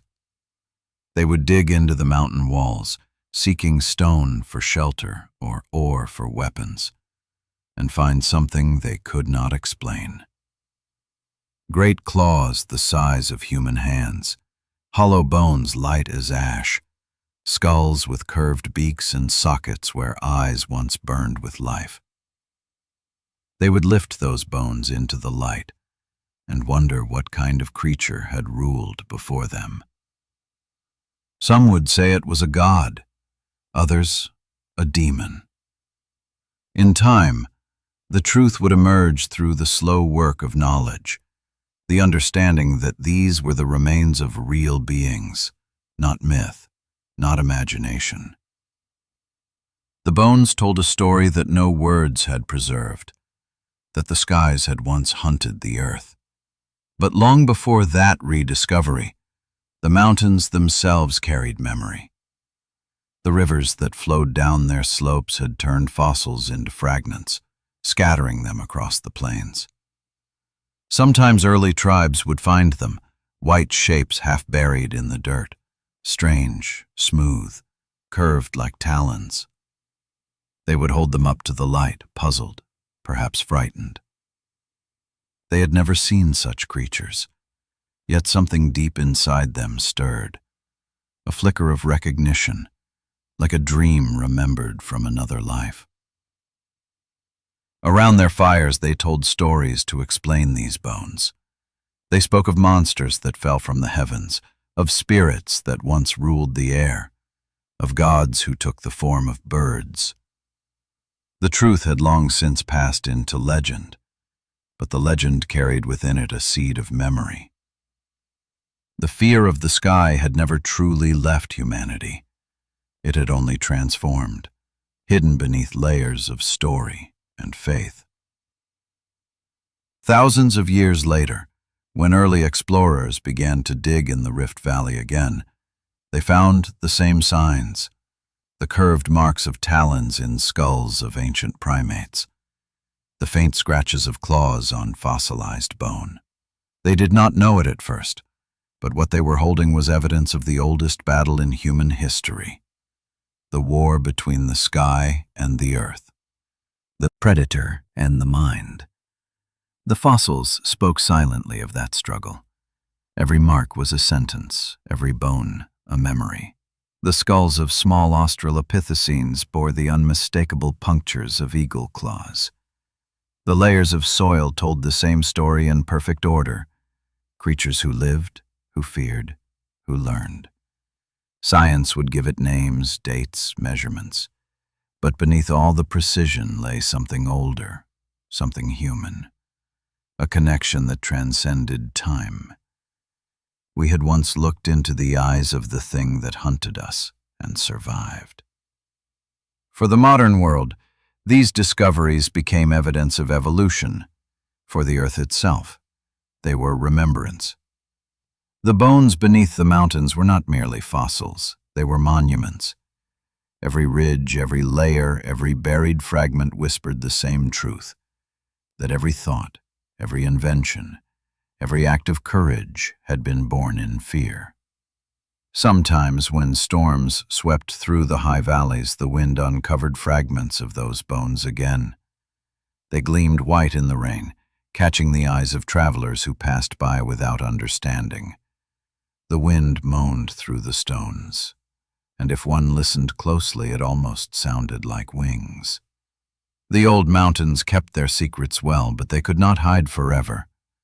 One day, human curiosity would dig deep enough to find them all, to piece together the shapes of the creatures that once ruled the air. And when they did, they would see not only the face of a predator, but the reflection of their own history, the mirror of their own becoming. For buried beneath those ridges was more than the story of a bird. It was the story of fear transformed into knowledge, of survival turned into thought. The mountains had kept the proof safe through eons of silence, preserving it for a species that would one day understand its meaning. And when that day came, when human hands brushed the dust from ancient bone, the earth itself would seem to sigh in recognition, for in that moment the circle would close. The prey had not only survived, it had learned to remember. The earth remembers everything. Even when life forgets, the soil keeps its record, the ashes of forests, the footprints of travelers, the bones of predators and prey alike. Time erases the faces of those who lived, but not the marks they leave behind. Deep within the cliffs of the rift and the mountains beyond, the memory of that first great fear still lay waiting.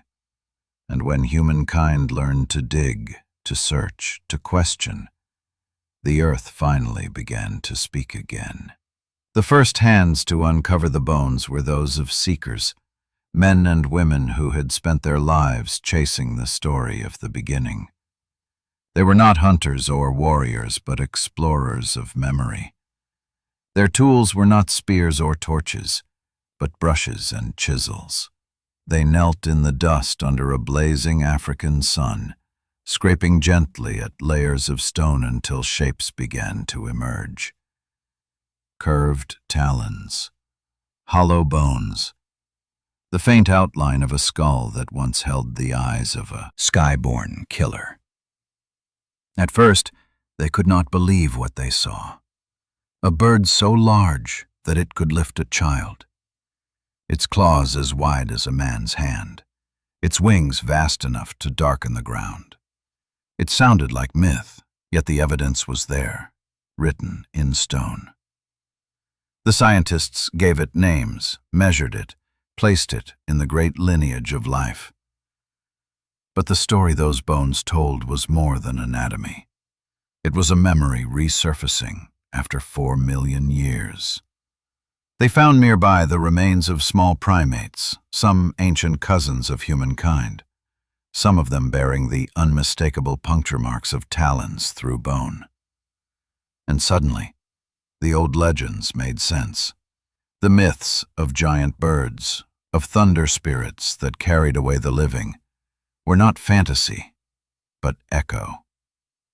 Somewhere deep within the human story, we had carried that image with us. The terror of wings, the flash of claws, the silence that came before the strike. The excavations spread. In every continent, fragments of the past came to light. The bones of long-dead eagles in New Zealand, traces of talon wounds on ancient skulls in Africa, stories carved in rock thousands of years old. Each discovery connected the living to the dead, the present to the distant memory of when we were small and helpless beneath the open sky. The earth had kept it. The earth had kept its memory intact, layer upon layer, a patient archivist of evolution. It remembered not only what died, but what learned. It held the ashes of the first fires humans built to hold back the dark. It preserved the prints of bare feet beside those of beasts. In one valley, paleontologists uncovered a trail of fossilized footprints, those of a mother and child walking side by side across ancient volcanic ash. The same ash that had once buried the eagles now held the proof of their prey's survival. Those prints told the quiet truth of victory. The hunted had endured. The earth itself seemed to testify, showing that even as species fell, life continued forward. Every layer told a story of loss, and every loss gave rise to something new. The eagles had ruled the air, but their fall gave rise to the mind that would one day rule the world. When the scientists cleaned the bones and laid them out under museum lights, people came to see them. Children stared up at the massive wings, the curved beak, the terrible claws. Some were afraid, some were fascinated, but all were connected in ways they could not name. The fear that had shaped our ancestors still flickered faintly inside them, a whisper from the past, a reminder that the line between prey and predator had once been very thin. As the researchers wrote their papers and dated their fossils, the truth settled quietly among the mountains. Memory and matter are one.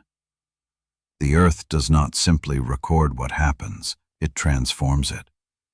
Every death becomes the soil of new life. Every terror becomes the root of wisdom. Every shadow, eventually, becomes light. At sunset, the wind moved through the canyons where the bones had been found. It hummed softly through the cracks of stone, low and steady, almost like a voice.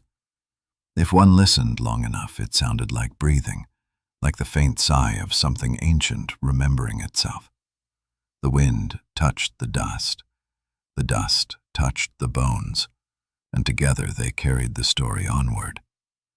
The earth remembered the wings that once filled its skies, the eyes that had watched from above, the cries of the creatures who had run below. It remembered the sparks of fire that first glowed in the dark, the hands that had lifted stones, the minds that had begun to think. It remembered the moment fear turned to defiance, and defiance to knowledge.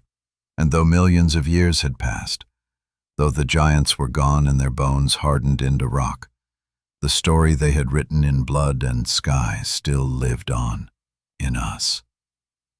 Every time humankind looked up, every time we built, dreamed, or searched for meaning, we were answering the call of that ancient memory. The earth remembered, and through it, so did we. Long after the bones of the giant eagles turned to stone and the dust of their wings drifted into memory, their influence lingered, invisible but everywhere. The fear they had sown had not vanished, it had simply changed form. It no longer lived in the grass or the shadows of clouds.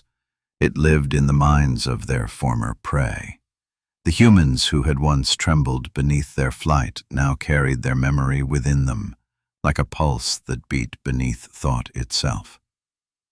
That memory was not weakness, it was the beginning of imagination. The same instincts that once made humans flinch at the movement of a shadow now made them wonder what that shadow could mean. They began to see patterns in the shapes of clouds, the flight of birds, the flicker of firelight. Out of those patterns grew stories, and out of stories grew understanding. The terror of the sky had become the seed of meaning. Around their fires, the descendants of those first survivors still spoke of the world above. Some told of spirits that lived in the air, winged beings that watched over them. Others spoke of storms as living creatures, their thunder the beat of great wings. Fear had evolved into reverence. The same sky that once rained death upon them was now home to gods. Over centuries, those stories deepened. In the caves of the early painters, silhouettes of birds appeared beside those of mammoths and men. They painted wings stretching wide across stone walls, eyes glowing bright with wisdom and power. To them, birds were not just creatures, they were symbols of freedom, of danger, of the unreachable. The first artists, without knowing it, were drawing the ghosts of their own past. Instinct had given birth to myth. The same mind that once screamed at the falling shadow now imagined what it would be like to become that shadow, to rise, to fly, to master the very force that had once ruled it. Humanity's oldest dream, the dream of flight, was born from fear. The centuries unfolded, and humankind spread across the world. They crossed mountains and seas, carried by their growing mastery of the land. Yet the memory of the sky followed them. It appeared in every culture, in every story, the eagle of the Greeks, symbol of Zeus and power, the Garuda of India, half man, half bird, protector and destroyer, the thunderbird of the First Nations, whose wings brought lightning and rain. In every myth, the message was the same. What we once feared, we now worship. But worship was not enough. Curiosity demanded more. The human mind, restless and relentless, began to turn imagination into pursuit. People studied the flight of birds, tracing their feathers, watching the motion of their wings. They carved kites and wind catchers, dreaming of rising into the air themselves. The instinct to look upward had evolved into ambition. And though they did not know it, every time they looked to the sky they were answering an ancient call, the same call that had once warned their ancestors to run. Now, it urged them to ascend. The shadow that had once fallen upon them from above had become a goal. What had been terror was now desire. In that transformation lay the essence of humanity. We are creatures defined not only by what we remember, but by what we choose to become because of it. The predator had shaped our reflexes. Its absence had shaped our dreams. The same brain that had once survived by predicting death now used that power to imagine futures. In the flicker of the first fires, humans saw the echo of sunlight, and they believed it could guide them through the darkness. In the flight of birds, they saw not just survival but grace. They began to carve feathers into charms, to wear wings upon their backs in rituals, to climb the tallest cliffs and feel the wind. Fear had taught them the boundaries of life. Imagination began to show them how to cross them. Thousands of generations later, when humankind finally built machines that could rise from the ground and soar, they gave them names that echoed the past: eagle, falcon, condor. The air that had once belonged only to predators had become theirs. Yet even then, in the roar of engines and the rush of wind, something deeper stirred, a sense of awe, of humility, of recognition. It was as if, by rising into the sky, they were not conquering it but returning to it. The legacy of the predators had come full circle. The eagles that once hunted the first humans had given their descendants more than scars. They had given them direction. Every invention, every idea, every act of courage that carried humanity upward could trace its lineage back to those first trembling glances at the sky. And though the eagles were gone, their presence remained eternal, not in the air, but in the imagination of those who once feared them. The shadow that once fell upon the earth had become the light that guided humanity toward its greatest dreams.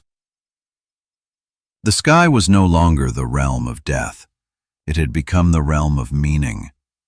When humanity first looked up and saw the empty heavens, they did not see nothing. They saw memory. The sky had once been a place of danger, a kingdom of wings and shadows. But in the long silence that followed the extinction of the great eagles, that fear turned into wonder. The place that had once rained death upon them now became the home of mystery. The same instinct that once made them hide beneath trees now made them lift their faces toward the clouds and ask questions. Across continents and ages, the stories were born. In each land, beneath each sky, humanity gave names to the wind and the thunder. The wings of predators became the wings of gods. The eagles of terror became symbols of strength, power, and divine sight. The heavens, once feared, were transformed into the realm of creation itself. In the fertile valleys of Mesopotamia, they carved reliefs of winged beings, half man, half bird, guardians of temples and cities. Their feathers spread wide across the stone, eyes unblinking, watching from above. To the people who built those temples, the air was sacred. It was where order began and chaos ended. To rule the sky was to rule life. Far to the west, the Greeks told of Zeus, king of gods, whose companion was an eagle with eyes of fire. That bird carried his thunderbolts, descending upon mortals in flashes of light. It was both servant and symbol, the living embodiment of judgment from the sky. To be struck by lightning was to be chosen, or condemned, by the bird of the heavens. To the north, in the cold lands of the Vikings, they spoke of Veðurfólnir, the eagle perched atop the world tree, its wings stirring the winds of creation. In the deserts of Egypt, the falcon-headed Horus watched from the sky, god of the sun and protector of the pharaohs. And across the ocean, among the peoples of the Americas, the thunderbird spread its wings across the storms, bringing rain and awakening the earth. Every culture looked up and saw the same truth in different forms. Power comes from above. What was once a shadow of death had become a symbol of life, fertility, and wisdom. The sky that had once made humanity crawl now taught them to dream. But hidden beneath the worship and the stories was an older echo, the faint pulse of remembrance. Deep inside, something still stirred when thunder rolled, when a shadow passed over the sun. The ancient instinct awoke, the old memory whispering, "We have seen this before." That whisper was not fear anymore. It was reverence for the forces that had shaped them. In caves and temples, on cliffs and scrolls, the symbol of wings appeared again and again. The bird became the messenger between earth and heaven, between mortals and the divine. To fly was to transcend. To have wings was to escape death. In honoring the bird, humanity was honoring its oldest enemy and its oldest teacher. The myths grew more complex as humans grew wiser. They began to see themselves in the creatures they once worshipped. The gods were not just distant beings anymore. They were reflections of human desire, to see farther, to rise higher, to understand the unknown. The wings of the gods became metaphors for freedom, imagination, and thought itself. The dream of flight was no longer about escaping fear, it was about fulfilling destiny. Even as science replaced superstition, the language of myth remained. Nations chose the eagle as their emblem. Kings wore feathers in their crowns. Soldiers carried banners bearing wings. The same creature that once hunted their ancestors now represented courage and sovereignty. Humanity had taken the image of its oldest predator and turned it into the face of its highest ideals. And yet, in quiet moments when the sky darkened before a storm, or when a great bird crossed the sun, that old feeling returned. A heartbeat faster, a breath caught, a glance upward. It was not superstition. It was history. The human brain still remembered the world before civilization, before safety, when survival depended on watching the air. The myths of the sky gods were not inventions. They were translations of instinct into story, the way memory becomes meaning when spoken aloud. Through those myths, the ancient bond between predator and prey found its balance. The eagles had ruled the skies, but their memory ruled human imagination. They had taught the first people to fear, and through that fear to think. In return, humanity gave them immortality, not in flesh but in spirit. When humankind finally rose into the air in machines of their own making, they gave those creations the same names as the gods: Apollo, Garuda, Falcon, Eagle. Every flight was a retelling of the oldest story, the ascent from prey to power, from ground to sky. The myths of the sky gods were not lies. They were the truest record of all, the story of what it means to face terror, to survive it, and to rise above it. In every legend of wings and thunder lives the echo of that first scream beneath the eagle's shadow. And in every act of creation, in every dream of reaching the heavens, humankind continues the same ancient prayer, that what once ruled us might someday lift us. The gods of the sky may have begun as predators, but in their extinction, they gave birth to the soul of humanity. By the time the last of the giant eagles spread its wings over Africa's fading forests, the world it had once ruled was already slipping away. The air had cooled, the trees had thinned, and the endless plains that once carried its prey were now open and exposed. The eagles had been masters of ambush and height, but the land no longer offered shadows deep enough to hide them. Evolution, relentless and impartial, was rewriting the rules of survival. They had hunted for millions of years with precision and power unmatched by any creature. But now, the balance that had once favored them began to turn. The great birds faced hunger more often. Their nests, once high on cliffs and trees, were abandoned to wind and weather. The bones of their young, found by later generations buried in dust, tell the quiet truth of decline. Fewer, weaker, each generation smaller than the last. The skies were still wide, but they were emptying. Below, the new masters of the earth were rising. Humans had learned not only to fight but to think, to plan, to shape the world around them. Their fires burned brighter, their tools sharper. They no longer feared the sky. They had learned to read it. When storms came, they took shelter.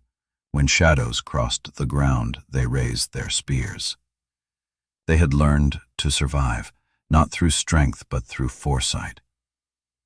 The eagles still hunted, but their victories grew fewer. Prey had changed. The humans they once pursued now traveled in groups guarded by fire and weapons. The small primates that once darted through the trees were gone or hidden. The air itself betrayed them. Unpredictable winds, rising heat, a world in flux. The same instincts that had made them perfect hunters now trapped them in a game that no longer fit the rules. Perhaps some of them flew north, following the cooling winds into lands rich with new life. Fossils would later show their cousins appearing across the globe, smaller, faster, adapted to new prey. The age of the giants was over, replaced by the age of precision. The air no longer belonged to strength but to endurance and cunning. The lineage of the great raptors would survive in new forms, hawks, falcons, eagles, but never again in such size or dominance. The last of the giants likely died not in battle but in solitude. A broken wing, an empty sky. No rivals, no heirs, only silence. Perhaps it circled above the cliffs one final time, its shadow falling across the bones of its ancestors, before drifting downward, too weak to rise again. The end of a dynasty, unnoticed, unmarked. The skies simply took back what it had given. Yet extinction is never just an ending. It is transformation. As the eagles vanished, the memory of their reign passed into the minds of those who remained. The humans, their former prey, carried forward the echoes of wings in their dreams and their stories. The predator had died, but its influence endured in thought. Generations later, the first humans who painted caves in ochre and ash filled their walls with shapes of animals, the lion, the mammoth, the horse, and above them, the bird. Its wings were vast, its eyes radiant, its presence still commanding even in pigment and dust. They did not paint it because they feared it, but because they remembered it. The image was not of the monster that had once hunted them, but of something greater, the spirit of the sky itself. As ages passed, humans spread across the continents. They forgot the details, but not the feeling. Every culture carried some fragment of the old story, the thunderbird, the stormhawk, the winged god, the sky watcher. The eagle that once struck terror now represented clarity, strength, and wisdom. The fear that had once driven them into hiding had become their greatest teacher. In that reversal lay one of the quiet miracles of existence. The very thing that once defined weakness became the root of progress. Without fear, there would have been no fire, no weapon, no cooperation, no thought. The predator had carved the shape of intelligence into their bones. The final gift of the eagles was not death, but evolution. The world moved on. Ice ages came and went, mountains rose and crumbled, oceans shifted their borders. The air filled again with wings, but smaller, faster, humbler. The humans continued to look upward, and in that gaze lived the unbroken thread of memory.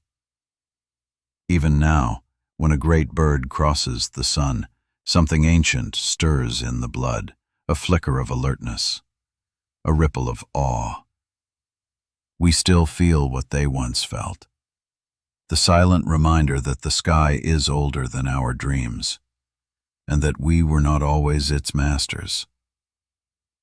The last of the giant eagles is gone, its body absorbed into the soil, its bones turned to stone. But the world has not forgotten. The echo of wings still hums through every gust of wind, every flight of bird, every shadow that drifts across the ground. The predator that once hunted our ancestors has become part of us, woven into our instincts, living quietly in the architecture of our thoughts. And when we look up and imagine gods, or machines that fly, or worlds beyond the clouds, we are simply answering an ancient echo, the call of wings that once ruled the sky, and in doing so, taught us to rise.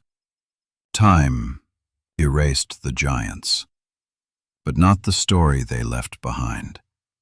Their bones turned to stone, their feathers to dust, their cries to silence. Yet something of them remained, not in the sky, but in us. The memory of their shadow lives in every glance we cast upward, in every heartbeat that quickens when the world above grows dark. The eagles have vanished, but their echo continues through the minds and myths of those who once hid from them, then rose because of them. Humanity remembers not through perfect detail, but through transformation. What was once terror becomes symbol. What was once danger becomes story. We remember through creation, through the act of turning fear into meaning. The sky, once filled with predators, became the definite canvas of gods, dreams, and imagination. The memory of wings shaped our art, our religion, and even our science. Every idea that has ever reached upward toward stars, flight, or heaven began with that first shadow falling across the savannah millions of years ago. The firelight that once protected us became our first theater. Beneath its glow, stories of the sky were told and retold. Mothers spoke of the great bird who stole children away, of the spirit who ruled the thunder, of the one who watches from above. Around those flames, the image of the eagle became legend, and legend became faith. The ancient fear was not forgotten. It was preserved, refined, and passed forward. The instinct to look up was no longer survival, it was worship. As humanity evolved, the shadow of the eagle turned into the symbol of greatness. Kings placed wings on their banners, empires carved them into stone. To fly became a metaphor for freedom, for victory, for rising beyond what nature allowed. Even when people no longer feared the sky, they still longed for it. Somewhere in their bones, in the deep code written by time, they carried the need to meet their old master face to face, not in submission, but in understanding. When we finally did, it was not on the ground. It was in the air. The first machines that lifted humankind from the earth were fragile, trembling things, but in them beat the same heart that once hid from talons and learned to use fire. The first pilots, those who rose above the clouds, felt both triumph and awe. They had done what no creature before them had. They had joined the eagles. The sky that once hunted them now carried them. The predator's domain had become their own. Yet in that victory there was humility. Every flight, every orbit, every rocket that breaks through the atmosphere is a conversation with the past. We rise not to conquer, but to remember. The sky no longer threatens us, but it reminds us of who we were, the small, the afraid, the clever, the ones who learned by watching. The legacy of those ancient wings is not dominance. It is curiosity, endurance, and the refusal to stop reaching. Scientists who uncover fossils in the Rift Valley today find more than evidence. They find connection. Each mark of a talon in ancient bone tells us that intelligence was born not from comfort, but from peril. We did not become human in safety. We became human because we were hunted. The giant eagles were not our enemies. They were our first teachers. From them we learned attention, memory, cooperation. We learned that fear, faced together, becomes strength. In the stillness of museums, their skeletons stand once again under the light, wings outstretched in eternal silence. Children gaze up at them in wonder, as once our ancestors did in terror. The same gaze, separated by millions of years, now carries a different emotion, not dread, but admiration. We do not run from the shadow anymore. We honor it. In those ancient bones, we see The reflection of our own journey, from prey to survivor, from fear to knowledge, from instinct to imagination. Perhaps this is what it means to evolve, not to forget what we were, but to carry it forward in new forms. The eagles live on, not in their bones or their feathers, but in every story that begins with the sky. They live in the symbols of flight that decorate our flags and spacecraft, in the dreams of children who spread their arms and run through fields pretending to fly. They live in the pulse of awe that catches in our throats when we stand beneath a vast horizon and feel both small and infinite. And if the earth itself remembers, so do we. Every gust of wind, every storm, every cry of a bird against the sun is a whisper from that forgotten age. It says, "You once feared me, and through that fear, you became who you are." So when we look upward, at clouds, at stars, at the endless reach of the heavens, we are not only looking at the future, we are looking at our oldest memory, reflected back to us through time. The echo of wings still moves through the air, unseen but unending, carrying the story of how we learned to rise. The giants are gone, but their lesson remains. Everything that threatens to destroy us can also teach us to become more than we were. The first time we looked up, we saw death. The next time, we saw the gods. And today, when we look up, we see ourselves.